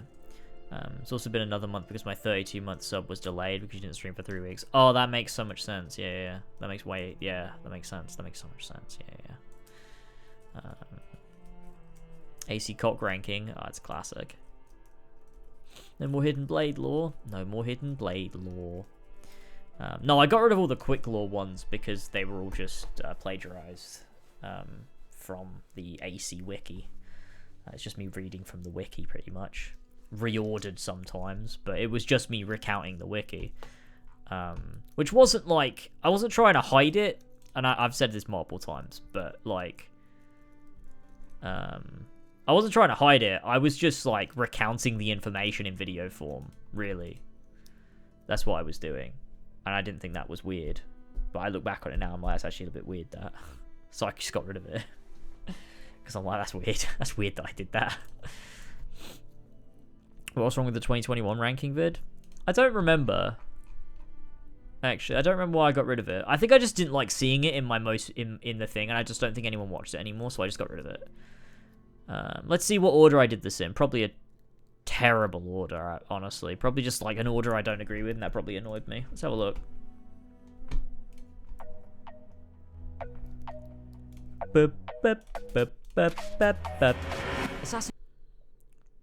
That's the whole video. That's the whole video, folks. Even if you don't think it's something you'd necessarily... Okay, 11. Oh, no, wait. So it was Odyssey was 12. 11... I finished it back in 2015. I felt happy with it. I talked about this... Okay, it was Syndicate. 10 was Rogue. Okay, so far... I'd put Rogue beneath Syndicate, I think. Syndicate really is because it takes itself seriously. It might...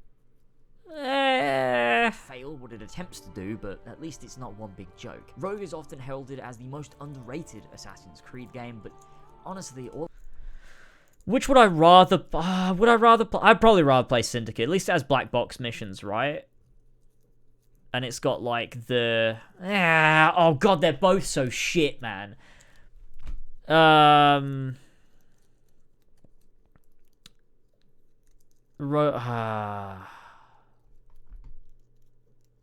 You're crazy? Wait, what do you mean? Rogue is definitely better than Syndicate. They're both so... I think they're both genuinely just, like, terrible games. But I think I'd rather play Syndicate because it is a place I like. London. I know that one. It has the Kenway Manor, which is good. and the black box missions are like actually quite competently fun. Rogue has... What can I say about Rogue? What's good about Rogue?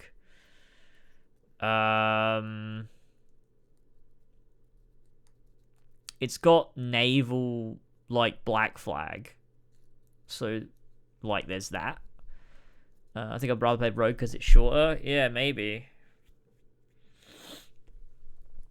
They're both neck and neck for place 11, honestly. I don't know. Unity next.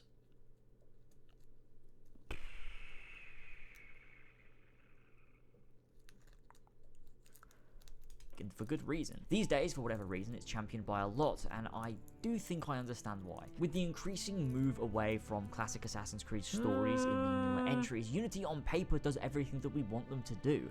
Assassin... Do you guys think I'd play AC Syndicate again, just see what it was like nostalgically? Origins below Unity, let's be real.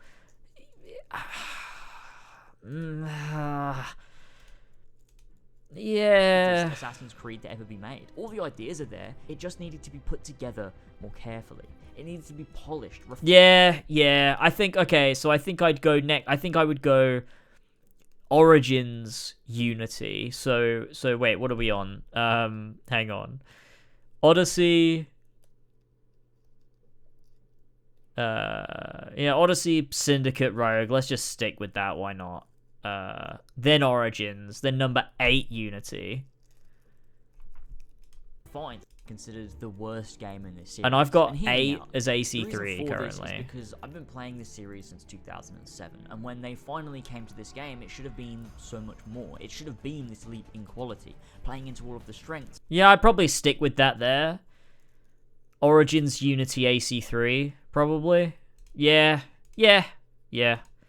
And then we've got, so we've just reorganized them, so we've just swapped them around a little bit. Then we've got Valhalla.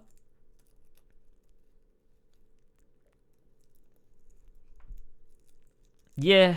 No, you know what? You know what, folks? Okay, listen. I can't even do this. I'm just going to include it. I'm going to include it in my Black Flag video, I think. Ups and downs, and I want to get it as right as I can, so it's taking me a while to prepare. That being said, I'm pretty confident that I do like this. Because I've come back around on Valhalla again. I get it. I get Valhalla. There's a lot with I don't necessarily like it. And there's a lot of it I don't like. Game that I hate, but there's a lot within. But I get it. The game that I love. I get it. It leads me to believe that I do just like the game. I don't love it. I don't hate it. I feel both for a lot of reasons, and overall, I do like Valhalla. But see, I like it. Well, not. I don't necessarily like it, but I respect it now for different reasons than I liked it when it came out. Like, I think that actually the story that they're trying to tell and the way they're telling it, and also, Eivor. I'm gonna explain it in the Black Flag video because I think it's a great parallel to Black Flag. But in Valhalla is like a parallel to Black Flag in a lot of ways, because it is a story of someone learning of the Assassins and the Templars from an outsider perspective. And Vikings and pirates are quite similar, but the context is totally different.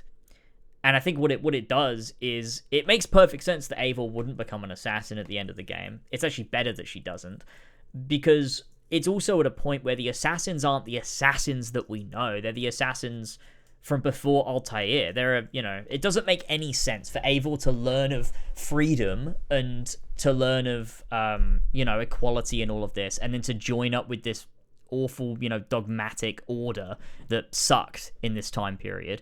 So it's like this. It's so difficult to explain because I've got all the context of like what I'm writing for my Black Flag video in my head. But in Black Flag, it's you experience someone understanding the concept of the modern Assassin's Creed through their own lived experience and then joining the Assassins because of that. And Valhalla is the exact same thing.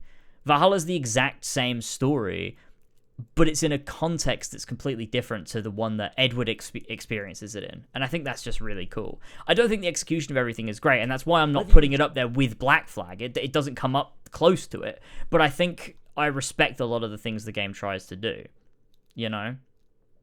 I think if you take everything, if you boil down the entirety of Eivor's arc to the last thing she says in passing to Hytham, then yeah, it is a bit shit. But there's so much more to Eivor's story than just that last scene with Hytham in the bureau that lasts about 30 seconds. There's so many other cutscenes and moments and conversations with characters that mean so much more.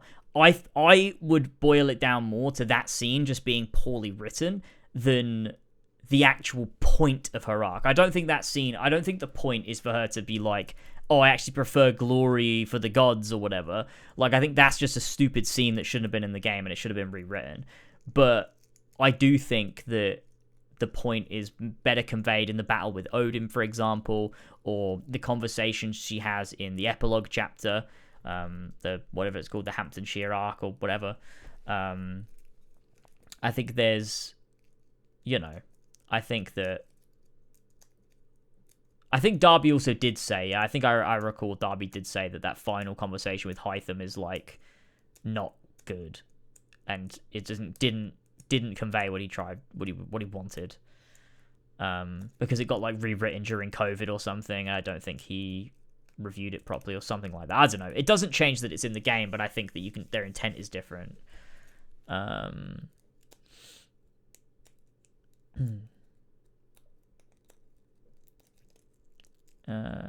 That's what I like. I think that Eivor clearly does change throughout the game, and then when she's faced with this climactic choice, she goes, "No, brother, I'm a Viking." But I don't think that's really true. I don't think that's also what that scene means.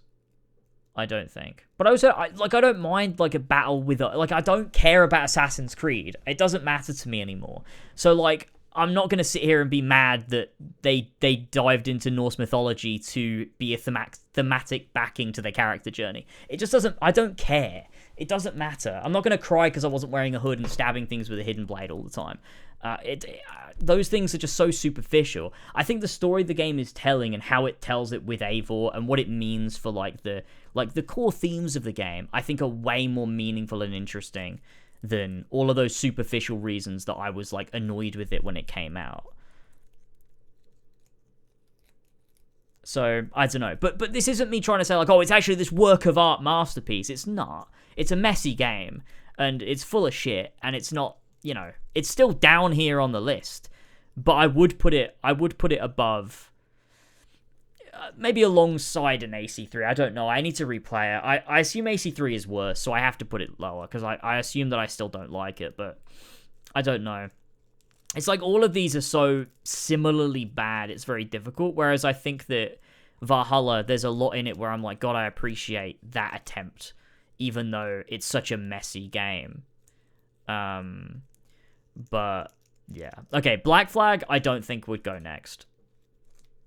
I don't think so. Creed as a central focus. What does it mean to be an assassin? What does it mean to be a Templar? How do these two ideologies that are forever at odds affect the life of a man searching for purpose, searching for reason, and searching for freedom? Edward Kenway is the perfect Yeah, that's all true.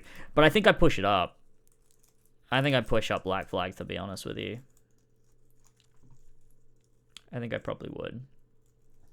I think this is my fault, to be honest with you. Look, I've been playing, look, you need to give me this. I've been locked into Black Flag. I need to get this out of my system, okay? I gotta get this out of my system. But I think I pushed Black Flag up. AC1 is obviously number 1. Let's go AC2. Fuck. Oh, I don't know. AC2 Brotherhood. No, I think Brotherhood's got to be higher. AC2 Black Flag Brotherhood. No, Revelations Brotherhood AC1. I don't know. That's a rough estimate. I don't really know why this is so fucked up in the wrong fucking order. And bad. This is bad, is what I would call it. Bad. Okay. All right. Wait, was that? Wait, 2019. This video is powered by AC3,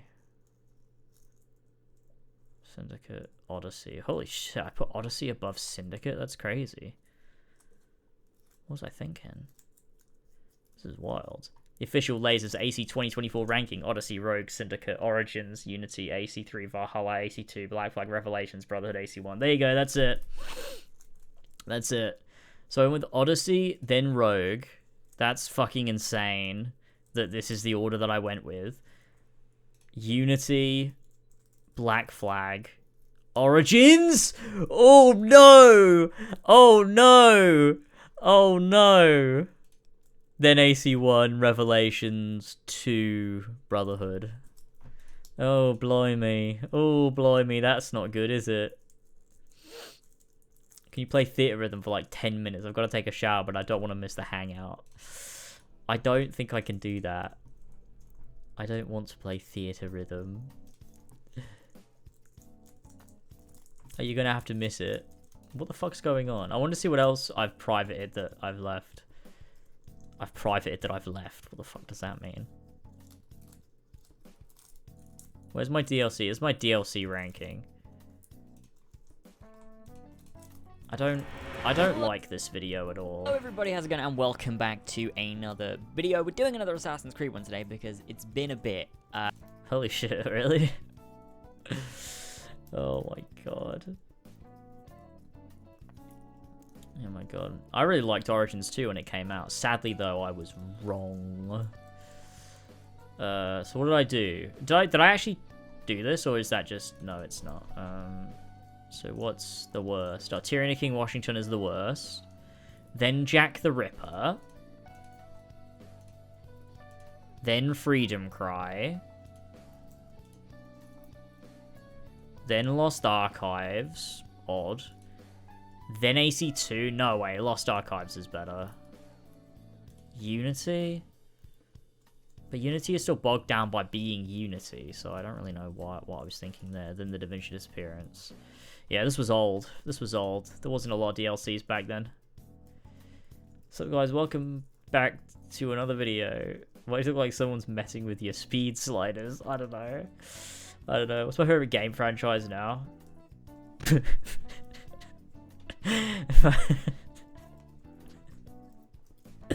Final Fantasy VII.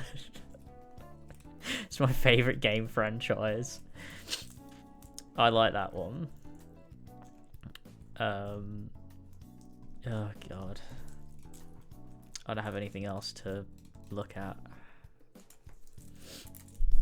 Oh god. What is my actual favorite franchise, right? I don't know. What's my favorite video game franchise? My favorite video game franchise. Like, my favorite. The one that means the most to me. The one I love the most.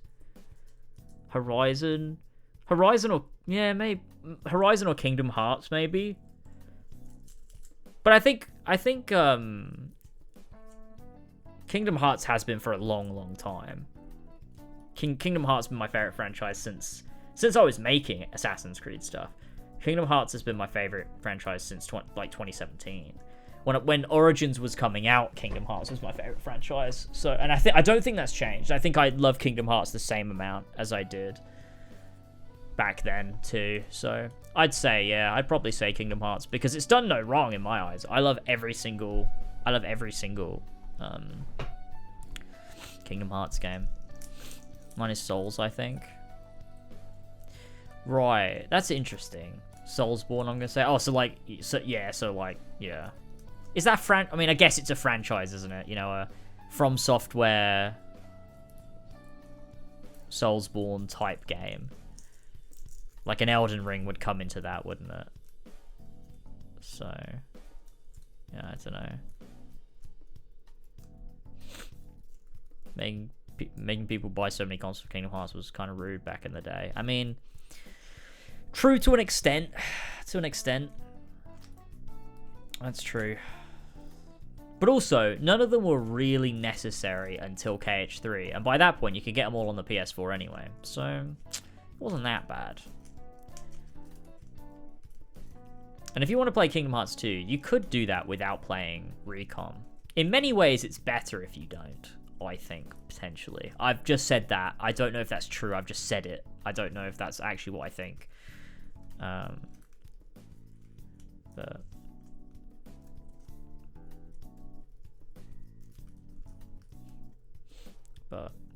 you know. God. It was really fun back in 2016, 2017. Aside from when it wasn't. It was really fun seeing everyone play Kingdom Hearts for the first time, because me and George were streaming and we get so many people that were, you know, previously, you know, Assassin's Creed fucking fanatics, just deeply into Kingdom Hearts. And there's so many people that still these days, I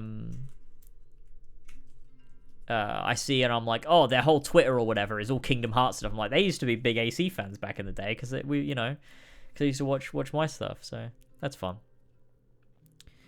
I've changed my mind on Recom, story-wise at least. Gameplay's still ass. But it's not, though. It's not, actually.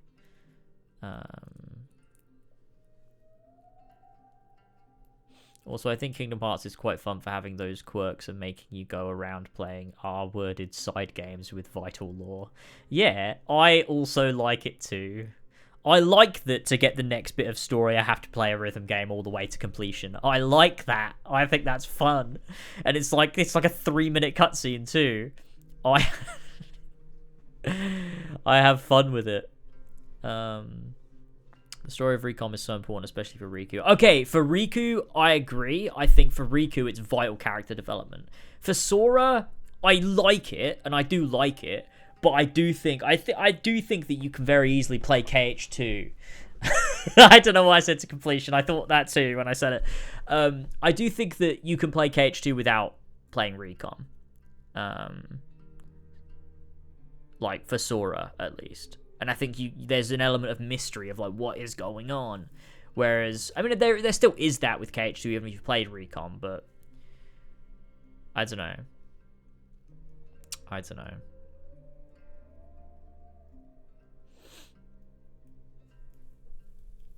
I would just want Kingdom Hearts to stop doing that stupid bullshit. Yeah, I think I would too. It doesn't need to go as crazy, but I think it's fun. I like that Missing Link is going to be a thing, and I mean, I like the whole Key storyline. I think Union Cross was fucking great. It is funny because it's a Disney game. I think that Kingdom Hearts should introduce original Mickey Mouse now that it's become public domain, and just have him be like a Kingdom Hearts original character, and they can have him do whatever they want because he's a public domain now and not a Disney character, but he can meet Disney Mickey Mouse. I think that would be really good.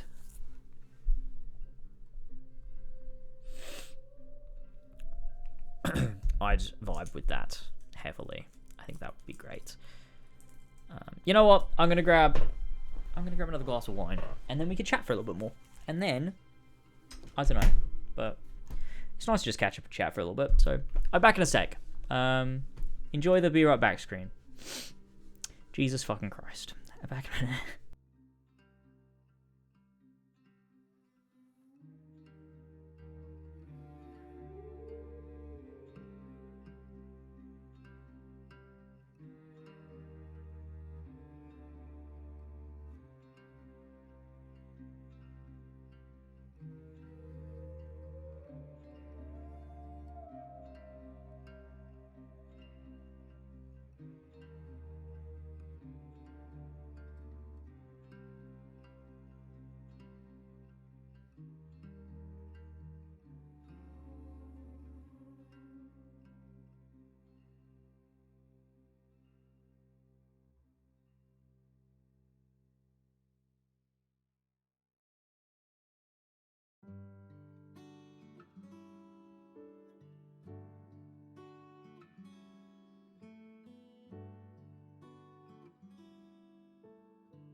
Hi.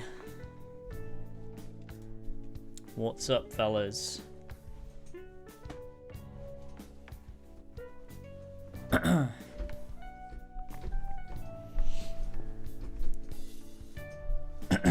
did I miss?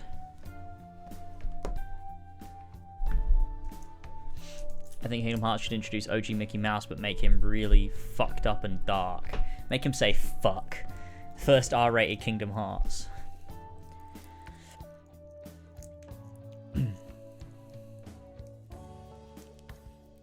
Slipping James a big of gold to harass a guard for me so I can slip into an unrestricted area. Wait, what did I miss? Oh, I'm a drunk. Right, I get it. I get it. Restricted, undetected. Oh my god. That's funny.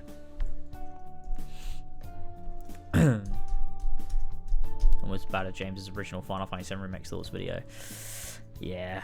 Yeah, look, it's so funny. It's really funny, honestly, when I get comments on either my first reaction to Final Fantasy VII Remake or how Final Fantasy VII Remake became my game of the year. I get comments from people like, and they're mad. They're like, "What the fuck? You don't fucking get it." I'm like, "Nah, I do now. I didn't want to make it when I made this, but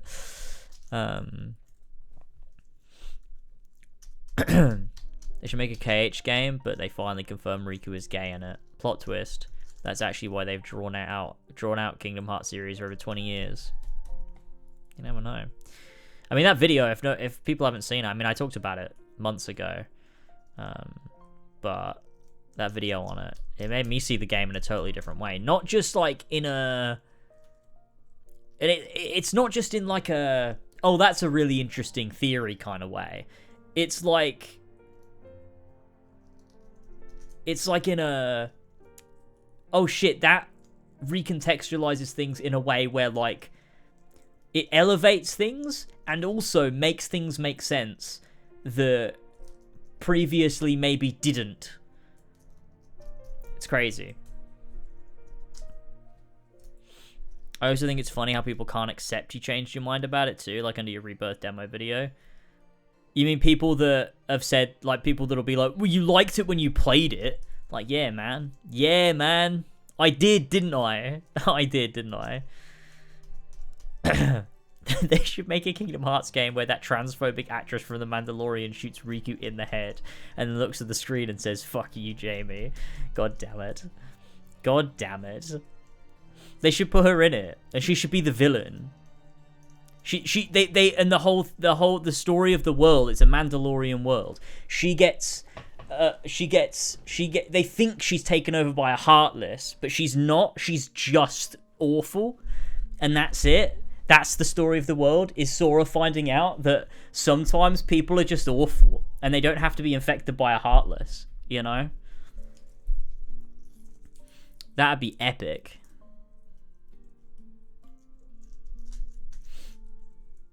An R-rated FIFA game, like that one football game where they like break people's spines and shit. The American football game. Do you think the actress would sign on for that?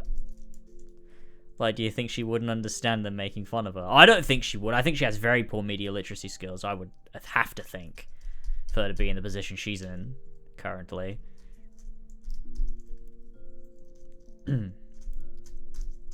Yeah, I don't think she'd understand. Like, she's just playing the Mandalorian character that she plays, but also she's just like really homophobic to Riku for like no reason at all. And then Sora beats her and is like, wow, we beat the Heartless. And then Yen Sid shows up and he's like, no. She was not a Heartless. She's just not nice. Well, I guess it wouldn't be Yen Sid, would it be Strelitzia?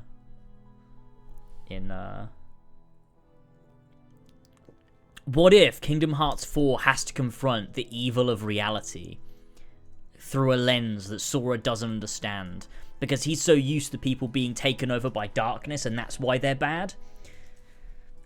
But he has to like come to terms with people just being bad because that's how they are. which is also kind of like has no nuance to it either. But it's Kingdom Hearts, so how much can you do, you know? Maybe it'll be like Persona. It's like you have to go inside their heart and fight them, like their evil side inside their palace. You know? And by killing the evil bit inside of their palace, the person in the real world goes, oh, I can't believe I did those bad things. But Sora also doesn't realize how that works, so they all have a mental shutdown. What do you mean, Kingdom Hearts, how much can you do? Well, I mean, you can't, like, how do you do the...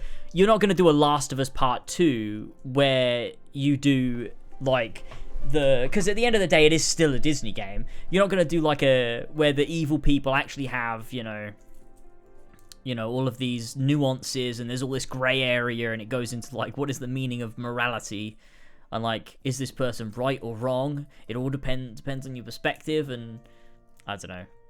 I just feel like you're not going to go so in deep. Like, it's Kingdom Hearts. You can't go too crazy with it. Isn't that what it does, though? What do you mean? What, Kingdom Hearts? What do you mean? Sora kills Kamoshida. Yeah, what if he tries to use his Keyblade on someone, thinking it'll just, like, knock him around a bit, and he just fucking caves their skull in? Like, what then? Be crazy.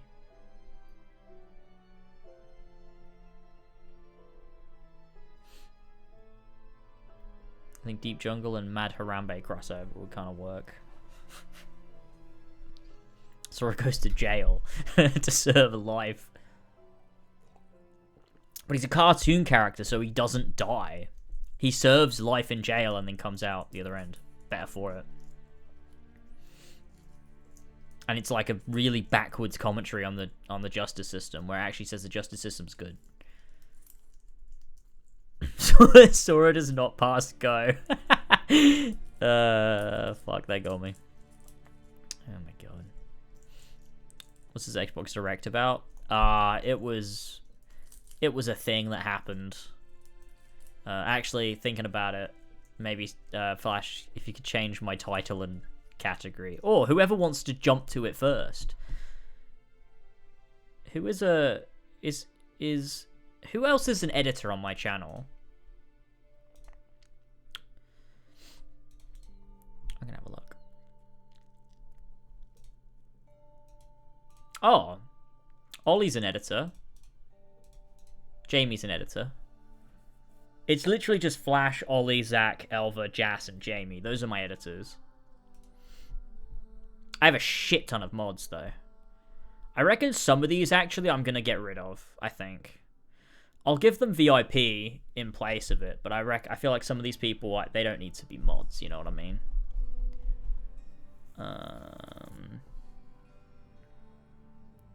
I think...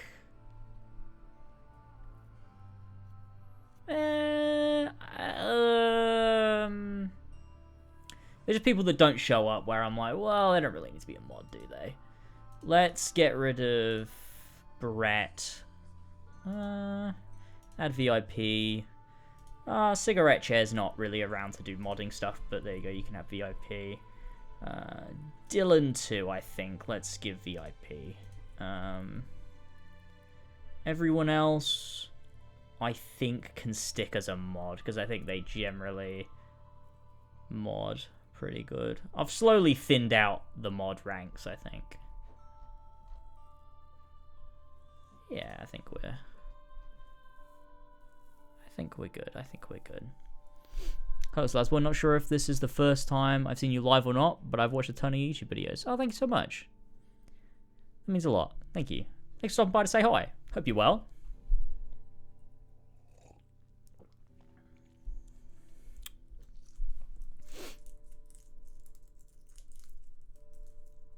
Unmod Elva, yeah, maybe. Very excited to see you play through Rebirth. I am very interested to see what I think of Rebirth. That'll be a fun time. A fun time. That's, you know, that's one way to put it. That's one way to put it.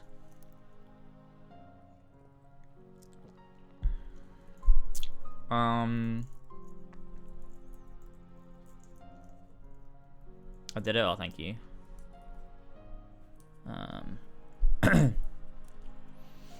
Oh, I miss being in mod view. I miss doing that with Elva. When Elva would stream, I'd be in mod view the whole time. That was fun. Oh, I miss Elva's streams. They were so fun. When I just sit here all night with people in chat and we just fucking talk shit. That was good. That was good. Those were fun times. I liked that.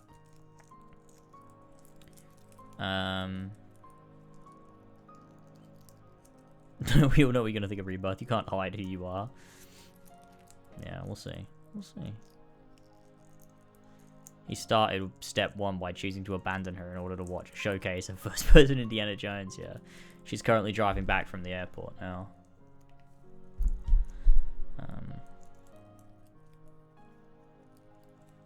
But there you go. There you go.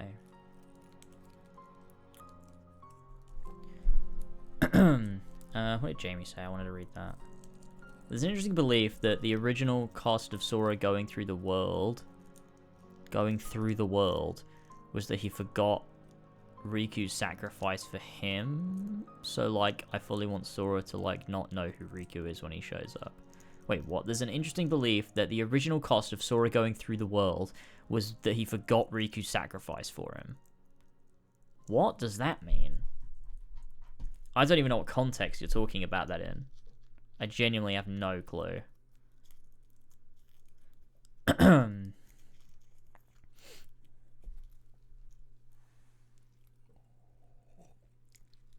Oh no, I recognize you, Purple Arrow. I definitely recognize you.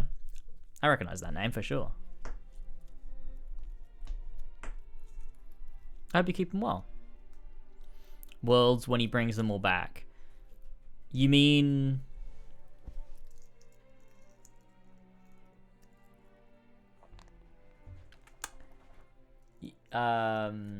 when they all die and he has to go fetch all their hearts.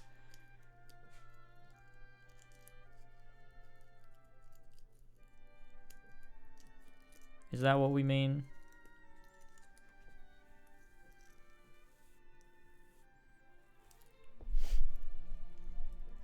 Do I have any other full-time jobs? No. Oh, did I ever have any full-time jobs? Also, no. I don't know why I said that. Like, the clarification didn't... No, I've never had a full-time... Like, I've never been employed. I worked a week. I worked, like, a week. I did a job for a week. But there you go.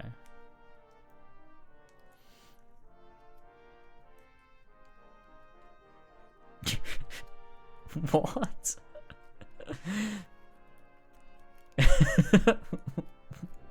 What? What are you talking about? He did a bit as a police call handler just because you can type fast. What does that mean? What's the what's the joke? Is the joke just that I didn't? I think the belief comes from the Remind. You see almost everything that happens in the base ending except that moment, so people think that's deliberate and that Sora's forgotten it. Oh. That'd be interesting if he didn't know Riku. That would be interesting.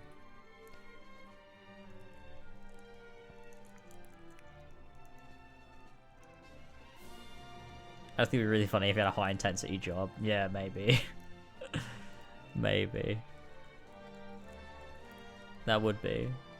And imagine you could type fast, which is the essential skill for a police call handler. That's true. It is. It is that. That's true. Catch you later, Free Bites. Catch you later. Have a good one. Thanks for stopping in. Appreciate it. You'd make a great bricklayer. Well, I did for when I did work a week, I worked on like a building site, which sounds stupid, but like I've told this story before, but it was my at the time where my parents lived, their next door neighbors, which aren't anymore, used to work. He was self-employed and used to do like installations for wiring and electronics and stuff in buildings. And so I worked with him for a week. I had to do a ladder proficiency test.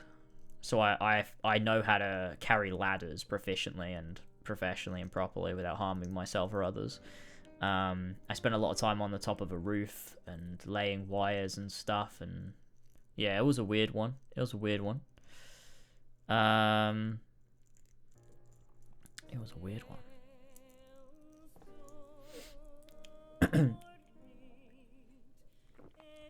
Sora also something weird to Chirithy along the lines of I've saved 6 hearts, but he actually saved 7. That'd be interesting. When I first read Sora, I thought you were talking about my dog. It's that we've had so little Kingdom Hearts for so long, and I'm so used to Sora that I now, obviously, it makes sense, associate Sora with my dog rather than the Kingdom Hearts character. That my mind will go to my dog before. I sometimes forget he's named after Sora from Kingdom Hearts, actually. Thinking about it, I'm like, that's weird, that doesn't seem right. Why would I have named my dog after a video game character? But I did. But, you know. Sora the dog saving hearts. It's what he does. I mean, in a lot of ways, you know. Oh yeah, well, since Kingdom Hearts comes out. Yeah, I know. That's for sure. How old were you then? Well, when I worked the job. 16, I think.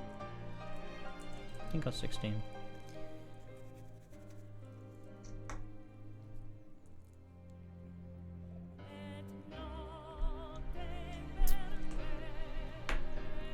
So you named him after the sky, yeah, just in Japanese. Imagine you cared more about Sora the character than Sora the dog, yeah, true. Oh, I just realized how difficult it would be. And this is like such a weird thought to have. But playing Kingdom Hearts after losing Sora eventually, whenever that obviously happens in the future, that's going to be fucking traumatic. I shouldn't have done this. This was a fucking mistake. Why'd I name him that? Why'd I name him after a character from, like, my favorite video game series? That's so stupid. Then whenever I play it, I'm gonna have, that's gonna be awful. Name your next dog Final Fantasy VII Rebirth. Oh my god. You a Tekken fan by any chance? I am not a Tekken fan. Not really. I'm not big into fighting games. I've never really played any before. Mortal Kombat's the only one I've played a little bit. And that was just the mobile one whenever that came out. I was going to name my dog Carlos, yeah.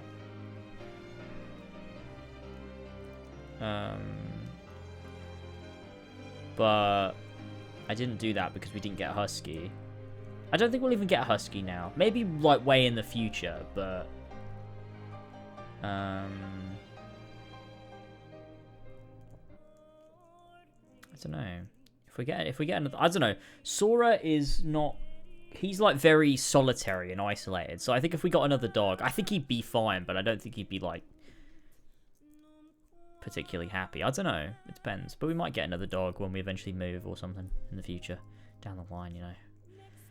Just keep getting dogs instead of having kids. We'll just keep getting dogs.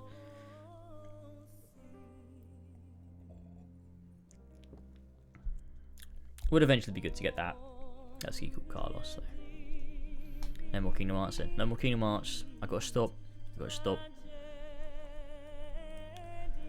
I should change his name to Zack Fair, yeah. Right now. I should, that's true.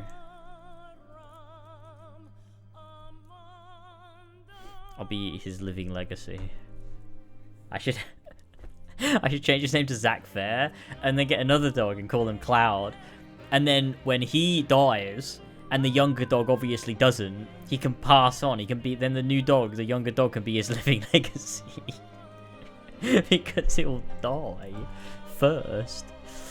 I'm orchestrating the plot of Final Fantasy VII. Why'd that just stop? Oh, it's Sanctuary by Jesper Kid.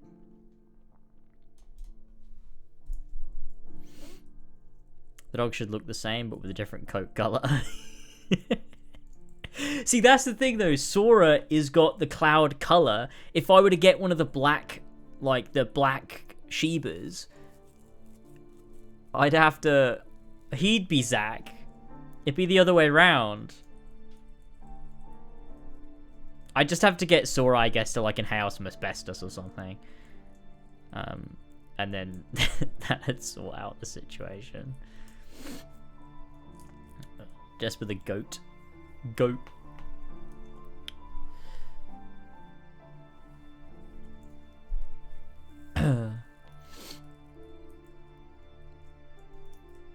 Yeah, Somna's just left. Oh man, I can't wait to do my Kingdom Hearts.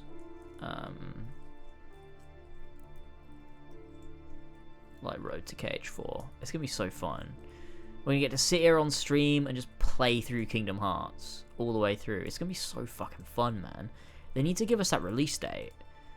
Dude, I just can't even, like, at this point, it's actually crazy, and it's stupid, because obviously Kingdom Hearts 3 was longer, but I cannot believe that Kingdom Hearts 4 is a real game that will come out and exist and, like, have cutscenes and a, like, gameplay, like, loop, and, like, mission structure. Like, I just can't believe it's a game that will come out and will be a thing that exists, because that demo just looks so, like, fake. You know what I mean? Like, it just looks so fake and, like, pre-rendered and not real. I just don't believe it's real. And they've not spoken about it since. That it's like, fuck, when's Kingdom Hearts 4 coming? God damn it. I don't know. I love going back and watching people react to the Yuzora ending. Oh yeah. I think I still have my reaction. I don't know, because I did it on Horsey and Fox, didn't I? Where is it? Horsey Thank you for subbing, and you Fox. sassy little Hey, thank you so much, Astronomer, for the 17 months.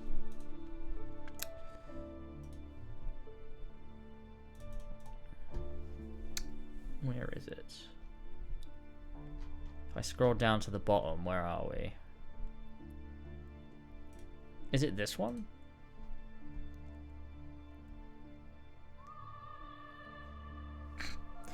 Okay, hang on.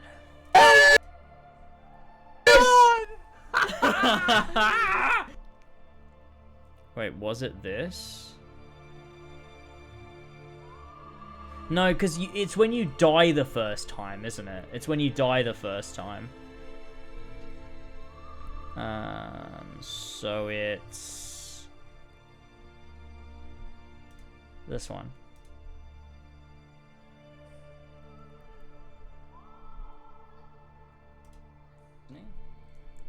Whoa! It's like new looking. Hang on. Why does Sora look like? Because we're in a different world, aren't we? HD, like proper, like.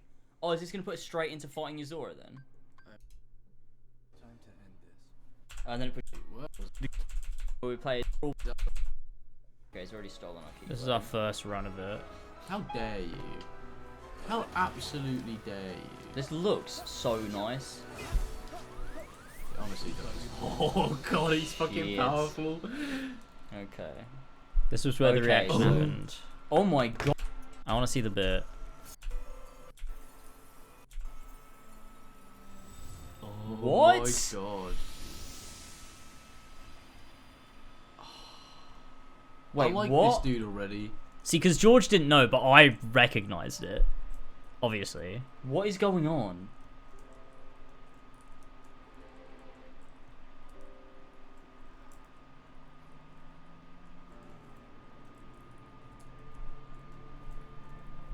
I love that the reaction is just with that old picture of me in the background. What the fuck is going on right now?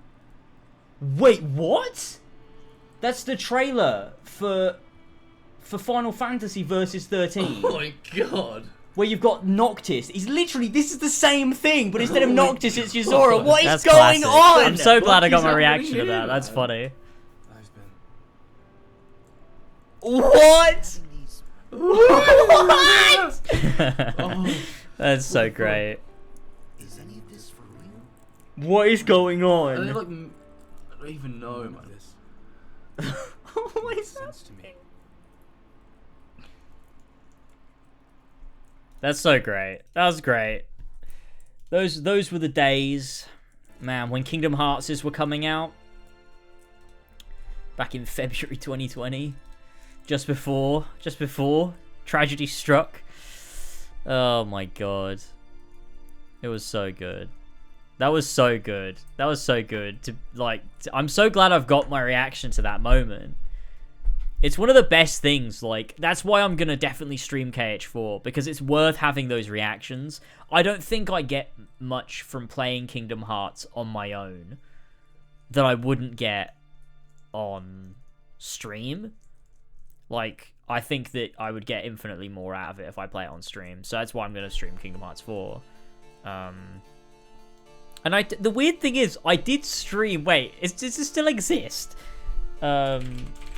Kingdom. Oh shit! Hang on. How do I find it? I streamed the ending of Dream Drop Distance, didn't I? We go any. Where the fuck? Dream Drop. Can I find it? Oh, I think I've privated it, but it's got to be here somewhere. When did I stream that? It must have been 2018-ish. Or no, it would have been the start of 2017, wouldn't it? I do not have it on my channel publicly. But I must have it somewhere. Hold on. What if I deleted it completely? Oh, no, I found it!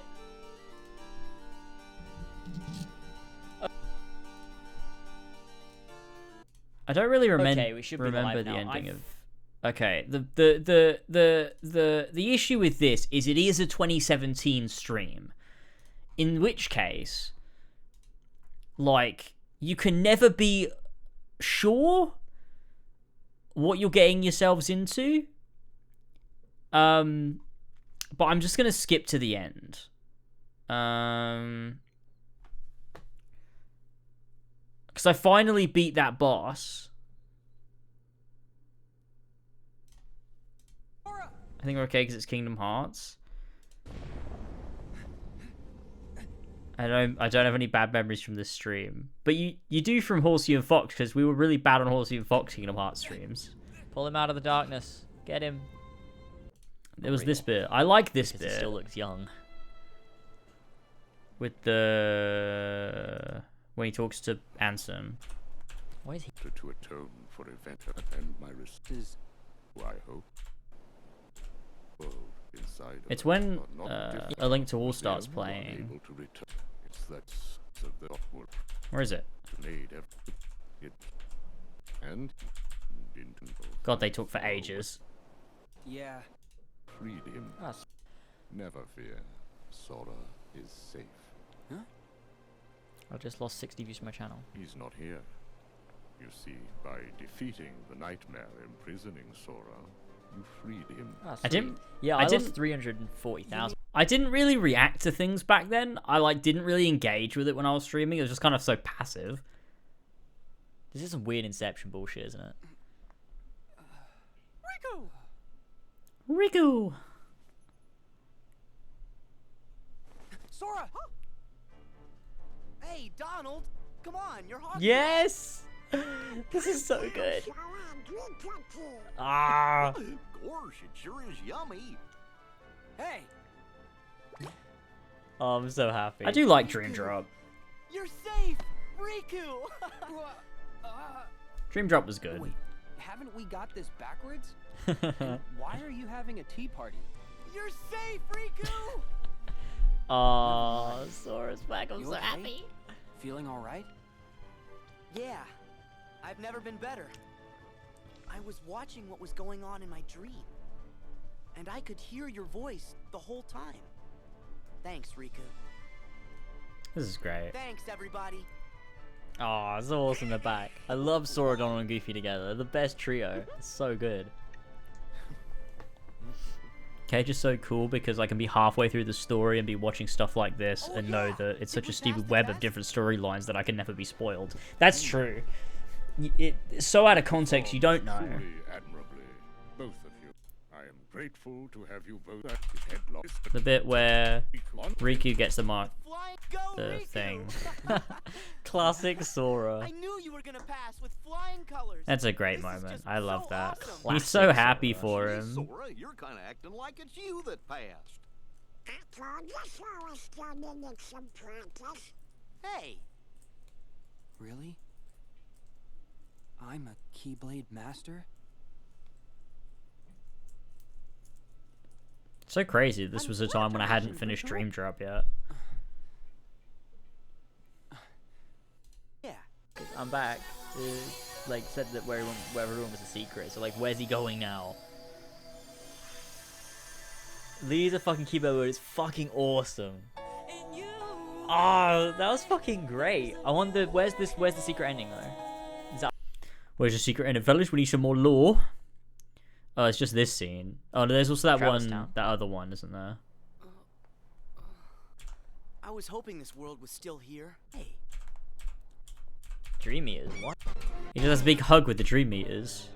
What is this? Oh wait, there's that clip with We've got Ventus. Castle Oblivion right here, which is where Ventus is. It is weird when I watch myself. What's happening? isn't it? Oh, this is the room Ventus is in. Oh, the Ventus. dead children one. Yeah, The true. beautiful thing. God, these games are so fucking good, man. What a great scene. What a great fucking scene Okay, to that end was the it. game with. Dude, these games are so fucking good. It's insane. Fuck, man. Oh, there's just the one with Kyrie here. Master Yen Sid. Yeah, of course. Epic Kyrie. Oh shit. Reconnect Kingdom Hearts. What does that even mean? What does that even mean? It literally appears at the end of every game. What does it even mean, though? What does that mean? I don't know what that means. Oh, man. God, I can't wait. I can't wait for Kingdom Hearts 4. I can't wait for Missing Link. I can't fucking wait. I can't fucking wait. It's so good. It's so good. It's the best vibes. I need Kingdom Hearts back again. I can't wait to do the fucking Road 2 and go through all of them. Oh my god, it's gonna be so fun. It's gonna be so fun to revisit Kingdom Hearts. Oh man. Think they'll ever remake KH1? I don't think so. I really don't. Which is weird, because it's Nomura. If we know one thing about Nomura, he does like his remakes, but I really don't think he will. But also, the crazy thing with Kingdom Hearts is doing what they did to 7 with Kingdom Hearts actually, like, wouldn't be bad. Because Kingdom Hearts is about being like that. That's the thing. Kingdom Hearts is about being, like, fucking mental and doing whatever, like, just doing this weird shit. It wouldn't be bad. Like, the issue with 7 Remake for a lot of it, and a lot of people say this, like, offhandedly, and they don't really know what they mean by it, but it is like a Kingdom Heartsification of Final Fantasy VII that doesn't really understand that Final Fantasy VII wasn't about the epic lore and speculation and, you know, what comes next and, oh, I don't really know what's going on, there's so many mysteries. That's not really what it was about. It feels too like Kingdom Hearts, and I don't really like that about it. I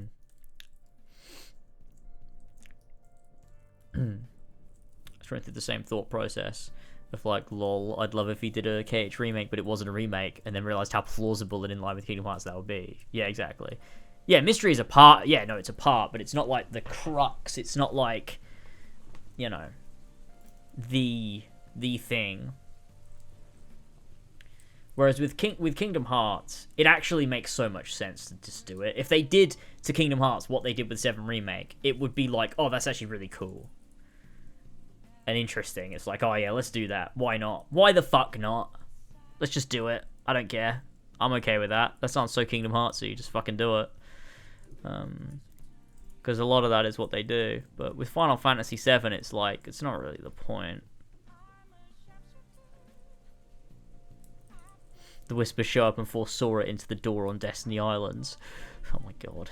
The fucking Whispers show up. Imagine Kingdom Hearts 1 Remake, where it's exactly the same, except 20 times longer for no reason. That is the part that would suck if they remade KH1 and just padded it out to an insane degree. Where, like, Destiny Islands becomes, like, 40 hours for some reason. That would be fucking funny. That'd be funny. You have to go you have to go chase cats around the mainland area of Destiny Islands. That'd be fucking funny. That'd be great. Wow. But no, there's, you know, but I don't think that'll happen. I don't know. They've kind of done it multiple times in like Recom, Recoded, Dream Drop, where you're revisiting KH1 in ways. So, you know, the Whispers would show up every now and then to make sure Sora does the same things he does in the original, and then in the end Sora defeats them, so the plot doesn't have to stay the same as the original, but then the plot stays the same anyway. Yeah, true. That's true. That's what they do. And at the end, you'd fight... At the end of Kingdom Hearts 1 Remake, Part 1. So, what would happen is, they'd be remaking Kingdom Hearts 1, Part 1. And the whole thing is set on Destiny Islands. And it's Destiny Islands drawn out into 40 hours. And then right at the very end, you do a boss battle with Xehanort that is like in Scala. He turns Destiny Islands into Scala Radicalum, and you battle Xehanort, who's shown up through the game like multiple times, just all the fucking time. Xehanort keeps showing up randomly to taunt Sora, to be epic and mysterious, and then you have to fight him at the end after you've obviously destroyed Fate, so that the next game doesn't have to follow the same plot. And then the next game is also just following the same plot anyway. That'd be really epic and cool. KH3 does a mini Final Fantasy VII Remake. He literally undoes Fate and changes the plot. But he doesn't, because it was always in the book. Yeah, I mean, that's true. And then Roxas is teased in the end. Oh my god, and then Roxas... The end is like Roxas returning... So the end of the game is Roxas returning to the pod so that he can get his memories back into Sora. But there's also another Roxas in an alternate timeline that is alive and never went back to Sora's memories, who's just been knocking around with Hayna Pence and Alette in Twilight Town. The Roxas Alive timeline, where Roxas is still alive. And there is another timeline. That's the thing. Like, not another timeline, but like there's another reality in Kingdom Hearts, because you've got the data reality. You know, we've got Ollie. No, don't worry. It wasn't really well. It wasn't. No, well, it wasn't. Well, I don't know. I think you'll be okay. I think everything will be fine. I think we're fine. I think we're okay. Let's stop talking about 7 Remake. I don't want to spoil it. Yeah, it's not that much of a spoiler. You'll be okay. But it also kind of is a little bit. I don't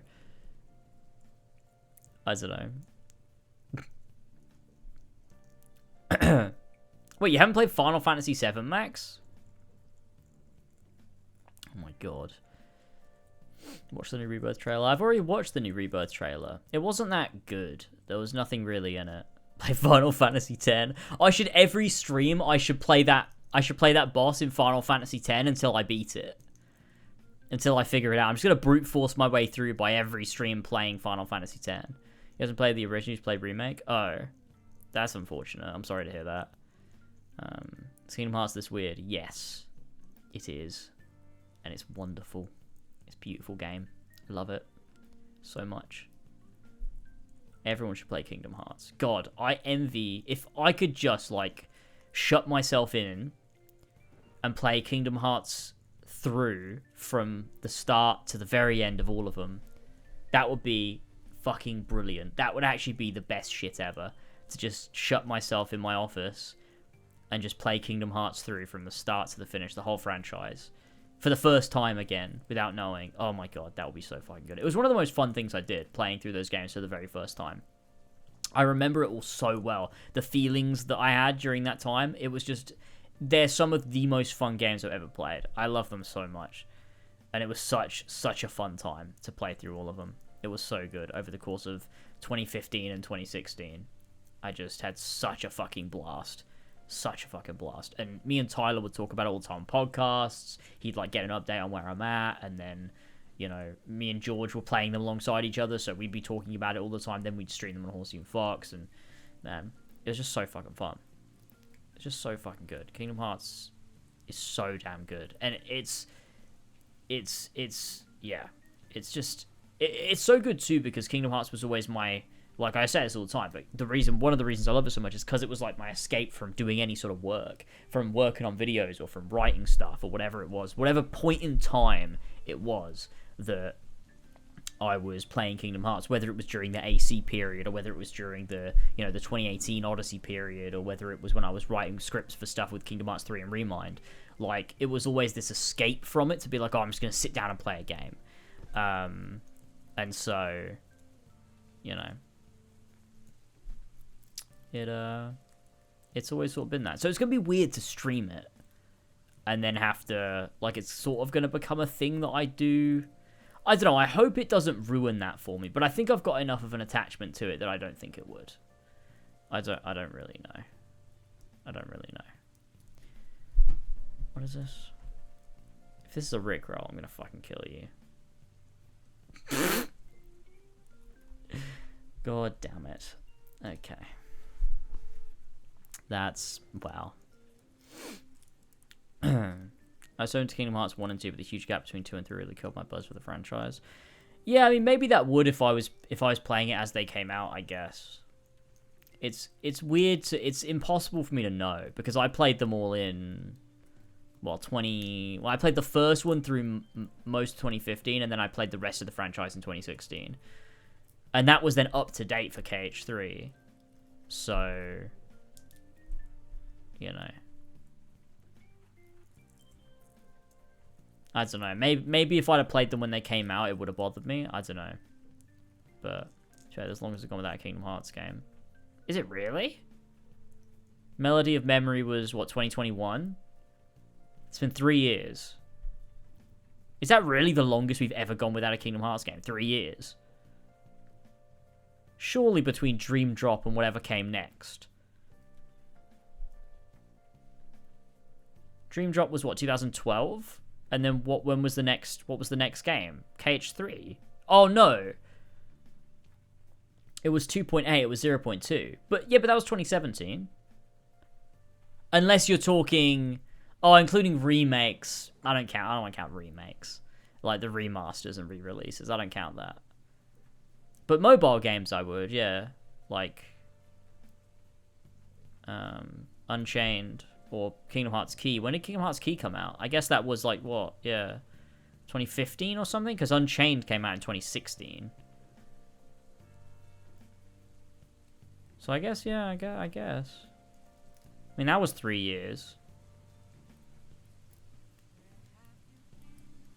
But now, yeah, Melody and Memory was the last thing we got. And even that was a rhythm game. Like, yeah, it had lore in it and stuff, but... and story points. But it was... you know, Coded too. When did Coded come out? Was that after Dream Drop? No, it was before Dream Drop.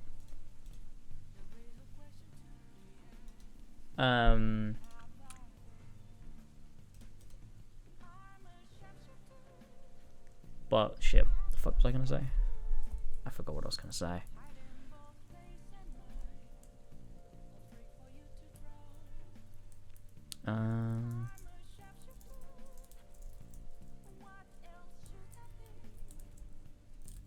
Yeah, I just zoned out. I just completely zoned out there.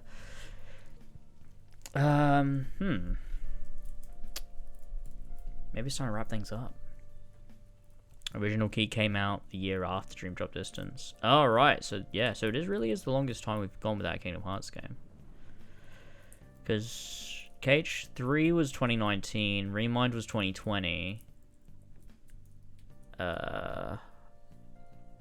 Then 2021 was...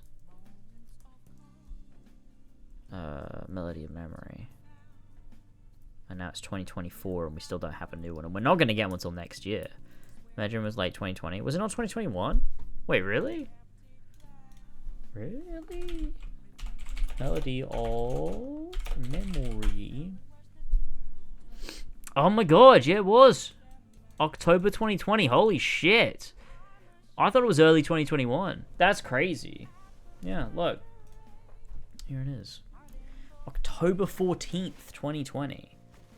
Holy shit. That's what.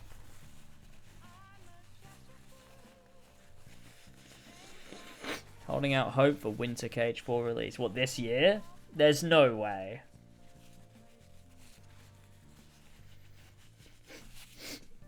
Oh yeah, I did play it at Christmas, didn't I? That's so true.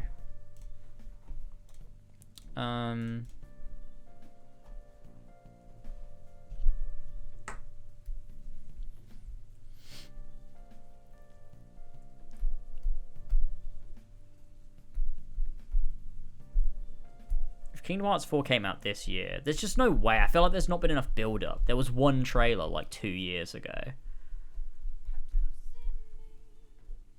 Started working KH4 in like 2020. Had loads of time. I mean, I could see it coming out this year, but I just, like, in terms of development time, I'm like, yeah, that makes sense. But then they just haven't marketed it, and Square Enix love their marketing. So I'm just like, I just don't know. I feel like they'll ramp. I feel like what will happen is Rebirth will come out. Then their next big thing that they've got to ramp up marketing for is Kingdom Hearts 4. So I reckon marketing for the game will ramp up this year and it'll come out early next year. Maybe. Maybe. I don't know. It'll be Final Fantasy IX Remake. Oh, God. We can't do this. We can't have this. Oh, God.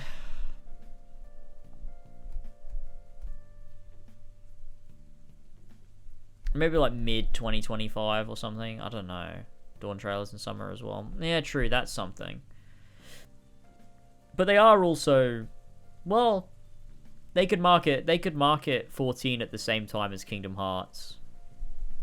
I feel like. Because their MMO audience and their, you know, single-player audience is a bit different, I would think. I don't know. I'm expecting we at least get a trailer this year. I would be incredibly shocked if we don't get a single trailer for KH4 this year. That would be mental. We got to at least get one trailer, right? I mean, Missing Link is this year. So they've got... I'm surely they've got to want to tie that into KH4, you would think. Right? Because it's like, I don't know, there's got to be some like connection or importance there or whatever. Little PogChamp. Tezos! Did I miss it? Am I too late? Someone else did that joke earlier. Thank you, Tezos, for the 18 months. We're talking Kingdom Hearts. When do you think we'll get a Kingdom Hearts 4 trailer? And when do you think Kingdom Hearts 4 will come out? I want your thoughts, Tezos, because you're more dialed into this than me. I feel like we're on the anniversary. Maybe. This year before summer, and I assume by fall 2025. Yeah. Yeah. I'm probably with you. I think it'll come out in 2025. I don't really know what time, but I do think it'll probably come out in 2025. And I feel like this year they'll ramp up the marketing a little bit, and we'll actually start seeing the game. And then it'll come out next year. Before or after GTA 6. When does GTA 6 come out again? Is it late next year or something? I don't remember when GTA 6 comes out. I forgot the release date or the release window or whatever. It's just 2025, isn't it?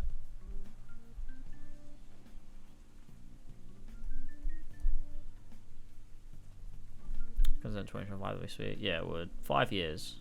God, that's crazy. I remember, well, 6 years. That'll be 6 years since Kingdom Hearts 3. We were all sitting there playing Kingdom Hearts 3, going like, oh, you know, I mean, COVID happened, so that's one thing. But we were all like, oh, you know, the next Kingdom Hearts, it'll come out way sooner, you know. Won't be that big of a wait between Kingdom Hearts games, but it's been huge. Missing Link is going to be like May, and Nomura's already said they're connected, and that Missing Link is going to be more connected to the main series than the other mobile games. He's also said they've got quite a bit of Missing Link story basically done, so I assume the plan is to push out as much content as possible within a year or so they can release KH4 by fall of 2025. That would make sense. That would make sense. That would make sense. Please end stream. I have to replay the last section of this game now because I missed a collectible because I was watching. Oh no! What have you done? Is that a question? Am I just being an arsehole? I assumed it was you saying it's either coming out before or after. Did I read that like it was a question? Wait, what did I say? Did I say why? I meant like I don't remember what I asked. Did I ask why, or did I don't remember what I said. To be fair, the web between Kingdom Hearts games hasn't been huge. It's the web between number ones that will once again be quite a bit. I've had a fuck ton of things. Yeah, but it's felt like a while. It's felt like a bit. It's not felt like it's felt like not a while. Still gonna hammered. Oh. Right. What the fuck? Hamid's not even... what's going on?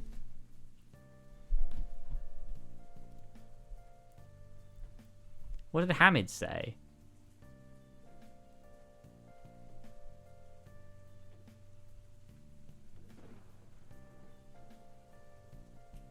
I don't understand.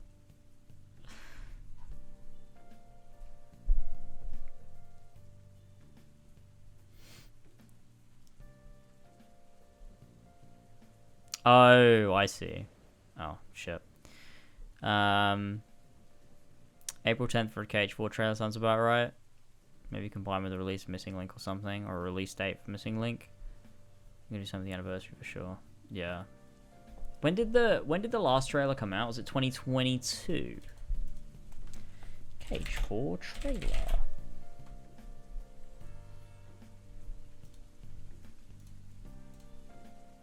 It was April 2022. It's almost 2 years ago.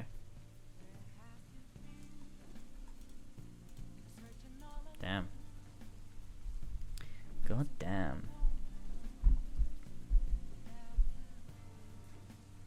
Fuck. Alright. I reckon it's time to wrap things up. We've chatted enough. I'm gonna go... I'm not gonna play more Black Flag because I'd literally... Oh, God. There is a lot of really awful things I'd rather do than that. The reason is not because Black Flag is bad. I've just played Black Flag today for like... I woke up about 9-ish. We watch it. Oh, the KH4 trailer. Yeah, we could actually. Let's do that. I woke up about 9-ish, and I played for like 7 hours straight. And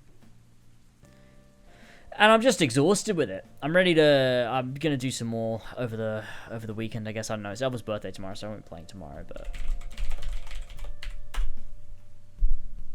you know, there's that. Where's the Kingdom Hearts 4 trailer? Why don't they have it on their fucking channel? What? Oh, they do. It just isn't showing up for some reason. Oh, it was because it was because they didn't... Wait, they didn't release it separately? That's so stupid. Okay.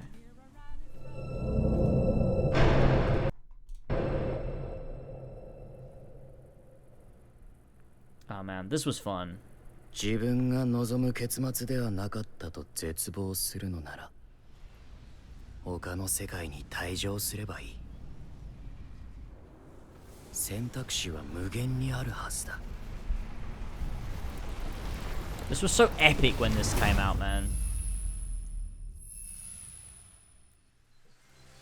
Oh my god, it's Star Wars! Guys, it's the 80 SD foot.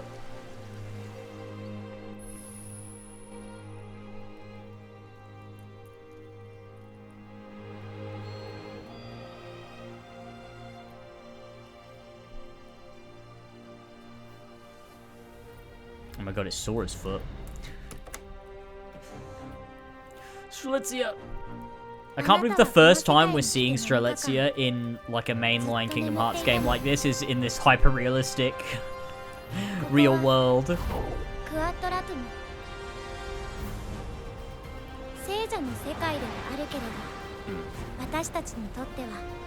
I wonder what this will look like when we see it next, because I know they've said they're actually, like, it will be, when it's released, it'll be on Unreal Engine 5, and this was on Unreal Engine 4.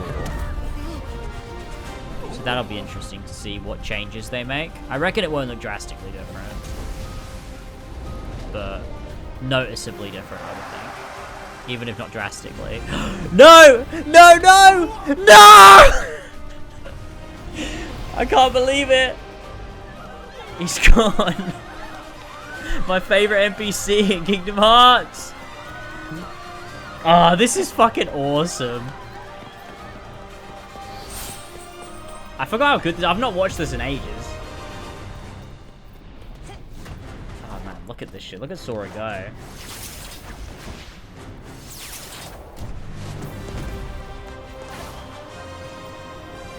Oh, here he goes.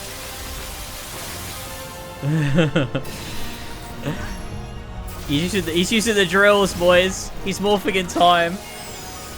Gameplay?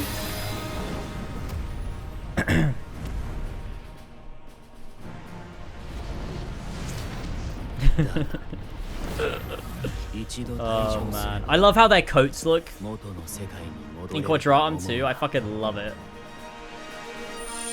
Ah man, logo looks awesome too. It's really grown on me. The new logo for this new sort of era. I love that. Oh, and we've got Donald and Goofy at the end. Man, I really do love how Kingdom Hearts just isn't afraid to really change things up.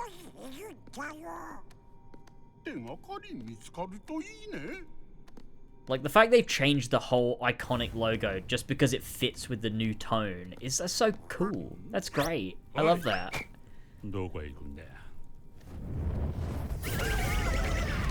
Like, it just fits with the direction they're going with for this story, and they decided to change something as iconic as the Kingdom Hearts logo. That's so fucking cool. Man. Kingdom Hearts 4 is upon the horizon. No, not that video. I do love it, though. Oh, man. That's so good. That's so good. I can't fucking wait. You know what? The front just changes things up. With a certain 7. With a certain 7 is such a funny way of saying that. Oh, man. KH1 might have been the best game of all time. Could you imagine that? If it's the greatest game ever made. That would be crazy. God. It's crazy that we really don't know an awful lot about it. We don't know quite how it's going to be structured. We don't know quite how the, you know, the actual game is going to be. Like, what you're going to be doing. There's a lot we don't know about it. Like, how similar will it be to old Kingdom Hearts? How different will it be? We're just, you know, we really don't know. And I love that. I love that. I really hope they keep it that way as much as they can until it comes out. Like, obviously they've got to market it to a degree, but I would like for there to be a lot of surprises in the game. Like, I'd like for there to be a lot, like, not just in terms of story, in terms of, like, mechanics, too. I think it'd be really fun to be playing the game, but like, holy shit, I didn't realize this was going to be in it, or like, I didn't realize you could do this. I think that would be really fun, because I did feel going into KH3 and even coming out the other end, I felt like, mechanically, I knew it. There wasn't really surprises. I wasn't really like, oh, wow. I was like, no, I knew pretty much all of this that was going to be in the game. So it'd be cool for that to be a surprise of, like, discovering the game as you sort of play it. I think would be cool. I think it'd be really, really nice. I hope they give me enough time to do a Road to KH4. Like, I hope they announce a release date for the game, and they give me the time to play them all. Because what if they don't? What if they're like, oh, here's the release date, and it's coming out in, like, 6 months? That probably will be enough time. They're not going to give me not enough time, are they? That's just not going to happen. They'll definitely give me enough time. I guess once we have a general window, like a spring or a fall of this year, then I'll know. This is the first console KH game I'm going to play after following the marketing, which is going to be weird, because my plan is to not follow the marketing if I can, but I won't be able to hold back. Wait, you didn't play... Wait, when did you play KH3 after it came out? Or did you just not follow marketing when KH3 was coming out? Play everything in 2021. Holy shit, really? Oh my god, wait, I've been playing Kingdom Hearts longer than you. That's the only reason that's shocking is because you know it so much better than me. That's crazy. That's crazy. Because I started Kingdom Hearts. I started playing Kingdom Hearts in 2015. And then by the end of 2016, I played everything through. And it's crazy because literally, like, the reason I got into it is because Tyler had been playing it since he was like a fucking 8-year-old. And then in the matter of like, you know, a year, 12 months, I knew Kingdom Hearts better than he did because he like missed out on a bunch of the side games and this and that. And I was like, no, there's this thing and that thing. And he's like, I don't know what that is. Because he convinced me to play it, but he hadn't played it properly himself and didn't remember it properly. So I was like, you know, that's what Kingdom Hearts does to you. That's what Kingdom Hearts does to you.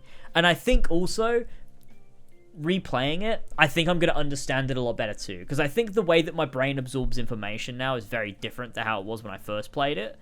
And I haven't played it through properly, like, for story in that sense, for a long time. I think the last time was 2019, to be fair. But even then, like, I think I've changed a lot since then, so it'll be fun to go through it again and see how my brain takes that all in and puts it all together and figures it out. Because I think I have a lot of blank spots in my mind for Kingdom Hearts, because I don't know, there's a lot of information, and if you're not on it, like, I've been out of sync with Kingdom Hearts for a bit. Like, once Union Cross ended and stuff, I kind of slipped out of it a bit, and I think I've forgotten a lot of stuff. I think it'll all come back to me as I'm playing, and it'll all piece back together, and I'll be like, oh yeah, I get it again. But there is a lot of it that I don't remember properly. Yeah, and I think it will be interesting, specifically, yeah, like you guys are saying, is going back and playing it with the mindset I have now, which is the way that I absorb media is just so different. Like, it's not surface level, a lot of it. I try to look a bit deeper, and I think it'll be interesting to go back through Kingdom Hearts with that mindset of like, holy shit, this all means, like, there's so many little things here that mean so much more, you know, like thematically and in a character sense and an introspective sense, not just on a epic plot scale, which I think will be cool. Did Tyler inadvertently cause the Final Fantasy VII compilation? Yeah, that's true. I guess Tyler did in a lot of ways cause the Final Fantasy VII compilation incident, because it's what made me want to play JRPGs. So, yeah. Kingdom Hearts was my first ever JRPG, I think, that I played properly. And from that, I fucked up. My life became a ruin. A ruinous place. Which is, you know, how it is. But yeah.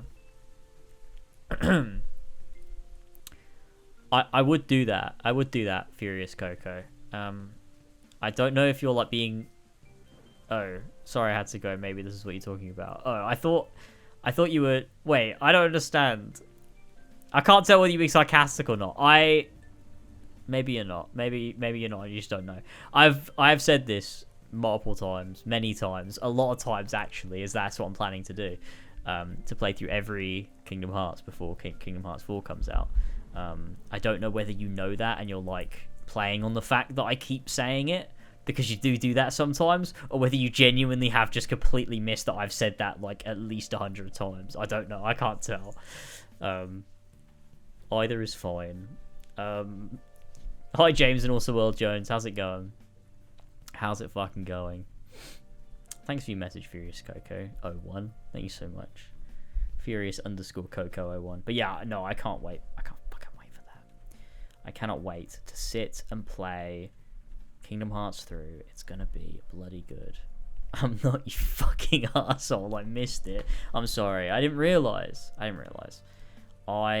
didn't know. I just thought you were making fun of me, because you sometimes do that. When I repeat myself a lot, you make fun of me for that sometimes, and that's what I thought you were doing. The Xbox event was not worth watching. Assume you're streaming it. Yes, I'm gonna do a playthrough. I'm gonna do a Road to Kingdom Hearts 4. That's the plan. The plan is to do a Road to Kingdom Hearts 4 when we know the release window, not necessarily the exact date, but the release window. If Zelda I'm playing Recoded in days, yeah, I think so. I think I'm gonna do it. Why not? Might as well do it properly for the first time. I think they deserve it. It's better than sitting there watching them. Watching them is beyond boring. Like, I genuinely dread sitting and watching Days. Because I don't find... I've been confused for so long why people think it's such a, like, crazy, sad, and tragic story. Because it's... I just found it to be just a selection of cutscenes with no context next to each other, and it never did anything for me. I think I spoke to Pat about this when I had him on the Jazz Lounge, but that's how I've always felt about Days. I've always been like, I don't get it. I don't know why people cry at this. It doesn't... It's just a bunch of scenes out of context next to each other. It doesn't do anything for me. But with the context of playing every day and going through all of that stuff and having all the optional dialogue, it might stand out to me way better. So I'm looking forward to doing it that way. But, you know, that's the plan. That's the plan. We'll see. It was a back day and it was quite a filthy pump. Well, I think that's a good thing. Happy for you. Happy to hear that. Or sorry that happened. I don't know. Which, I don't know if that's good or bad.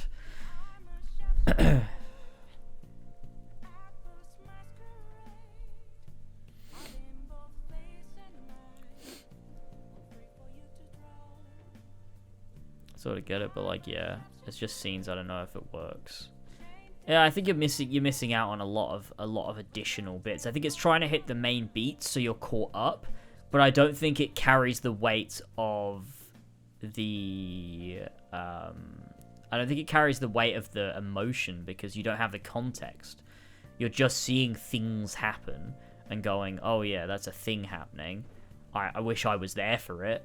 It's like you're a third party, whereas when you actually play a game and you experience it, because that's how games work, you know, it makes... I feel like you end up with more weight because you've been the one playing it. Like, you're not just viewing Roxas' story. You played as Roxas. You are Roxas. You're experiencing your story as Roxas.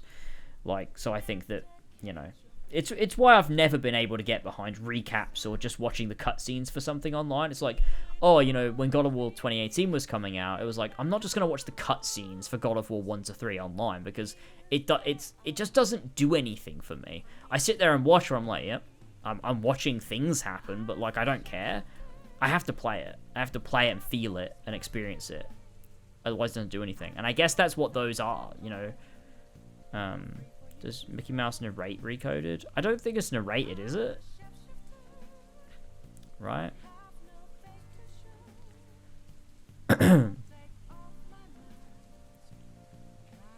Sorry to spoil the next Clubhouse advice thread, but the relationship that was going perfectly has come crumbling down. Oh, no. I'm sorry to hear that, James, and also Earl Jones. Any plans for Persona? I am going to stream Reload. Not on release. I'm going to do it after Rebirth.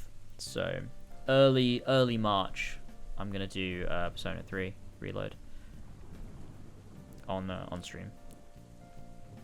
Making you play Days? Just emulated, I think. There's the only way through, yeah, like DS emulator. That's how I'll do it. Why don't you understand my brain? What did I even say? What did I even say there? I don't even know what I said that you don't get. Mickey Mouse, I mean, he narrates the letter in KH1. I don't know. No, he doesn't even narrate it. He doesn't even narrate it. That's just text on a screen. Isn't it? Yeah, it's just text on a screen. Days also was a great way of doing the Ludo narrative. So it's even worse if you just watch the cutscenes for that specific game. Right, yeah. Mickey has that scene at the end of Recoded, which is the letter he writes to Sora. Ah, right. So, no, it's not narrating Recoded. Oh my god. Do. God, I miss Persona. Do. I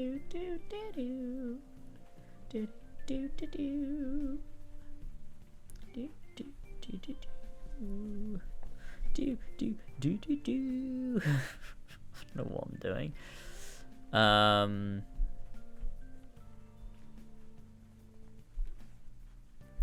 You're doing 3 and then 4 straight after. We're gonna leave it a while. Well, I'll do. I mean, obviously, after 3, you have. Oh wait, no, you mean with Persona? Oh, I'll leave it a while. Yeah. I'll leave it a while.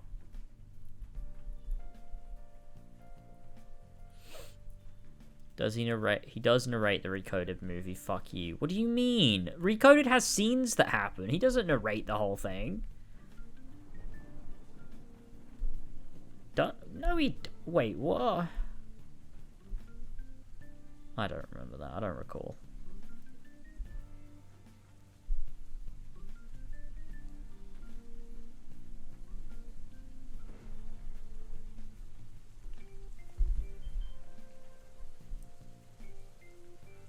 Narrates the text? What text? 2026, the year for Persona 4. Hell yeah. Oh god. They probably will remake Persona 4 before I play it, to be fair. At that rate. I like to leave it a bit, you know. I'm glad I've left it as long as I have to play Persona again. I'm really glad, because I've let Persona 5 sink in. I've really, like, moved on from it. I'm ready for another Persona game. I'm ready to do it again. I want to try and draw it out a little bit. I don't want to just finish it in, like, 2 weeks. I liked that it took me months before. I really enjoyed it taking me months. It was actually part of the fun was that after, like, you know, a week or so, I could jump back into, like, a 10-hour Persona stream, and it was just really fucking good vibes. I want to do that again. I don't want to go crazy with it. But we'll see. We'll see. So the reload is going to take me 4 days. Flash, you got some competition. Oh my god. What a fucking cutscene right now. He does it to fill you in between cutscene bits? Oh. Well, I believe you. It's gonna be good. Alright, I'm gonna wrap things up now because I am a little bit tired. And I would like to wrap things up. It's okay, Jamie, I believe you. And I'm not gonna click it because it might be a that might be a rickroll. That would have been a perfect rickroll actually. If that would actually have been such a good rickroll if you said go to 4637 and then sent just a rickroll. I need to click it actually, just to see if you have, because that would be really funny if you did. Oh, you didn't. Ah, you didn't. Damn it, that would have been really, really funny. That would have been really funny.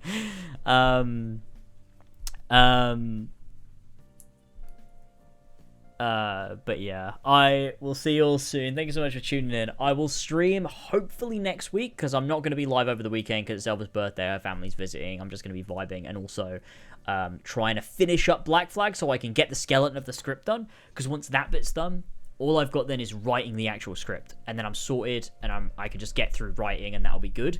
And then I can, in my free time, stream something. So the goal is, I mean, maybe both, maybe not. It depends how I get on, but I'm going to do Pokemon Heart Gold, probably. And then also, I kind of want to play Chrono Trigger as well. So that'll be 2 things to play in the background while I'm writing my Black Flag video and editing my Black Flag video before Rebirth comes out.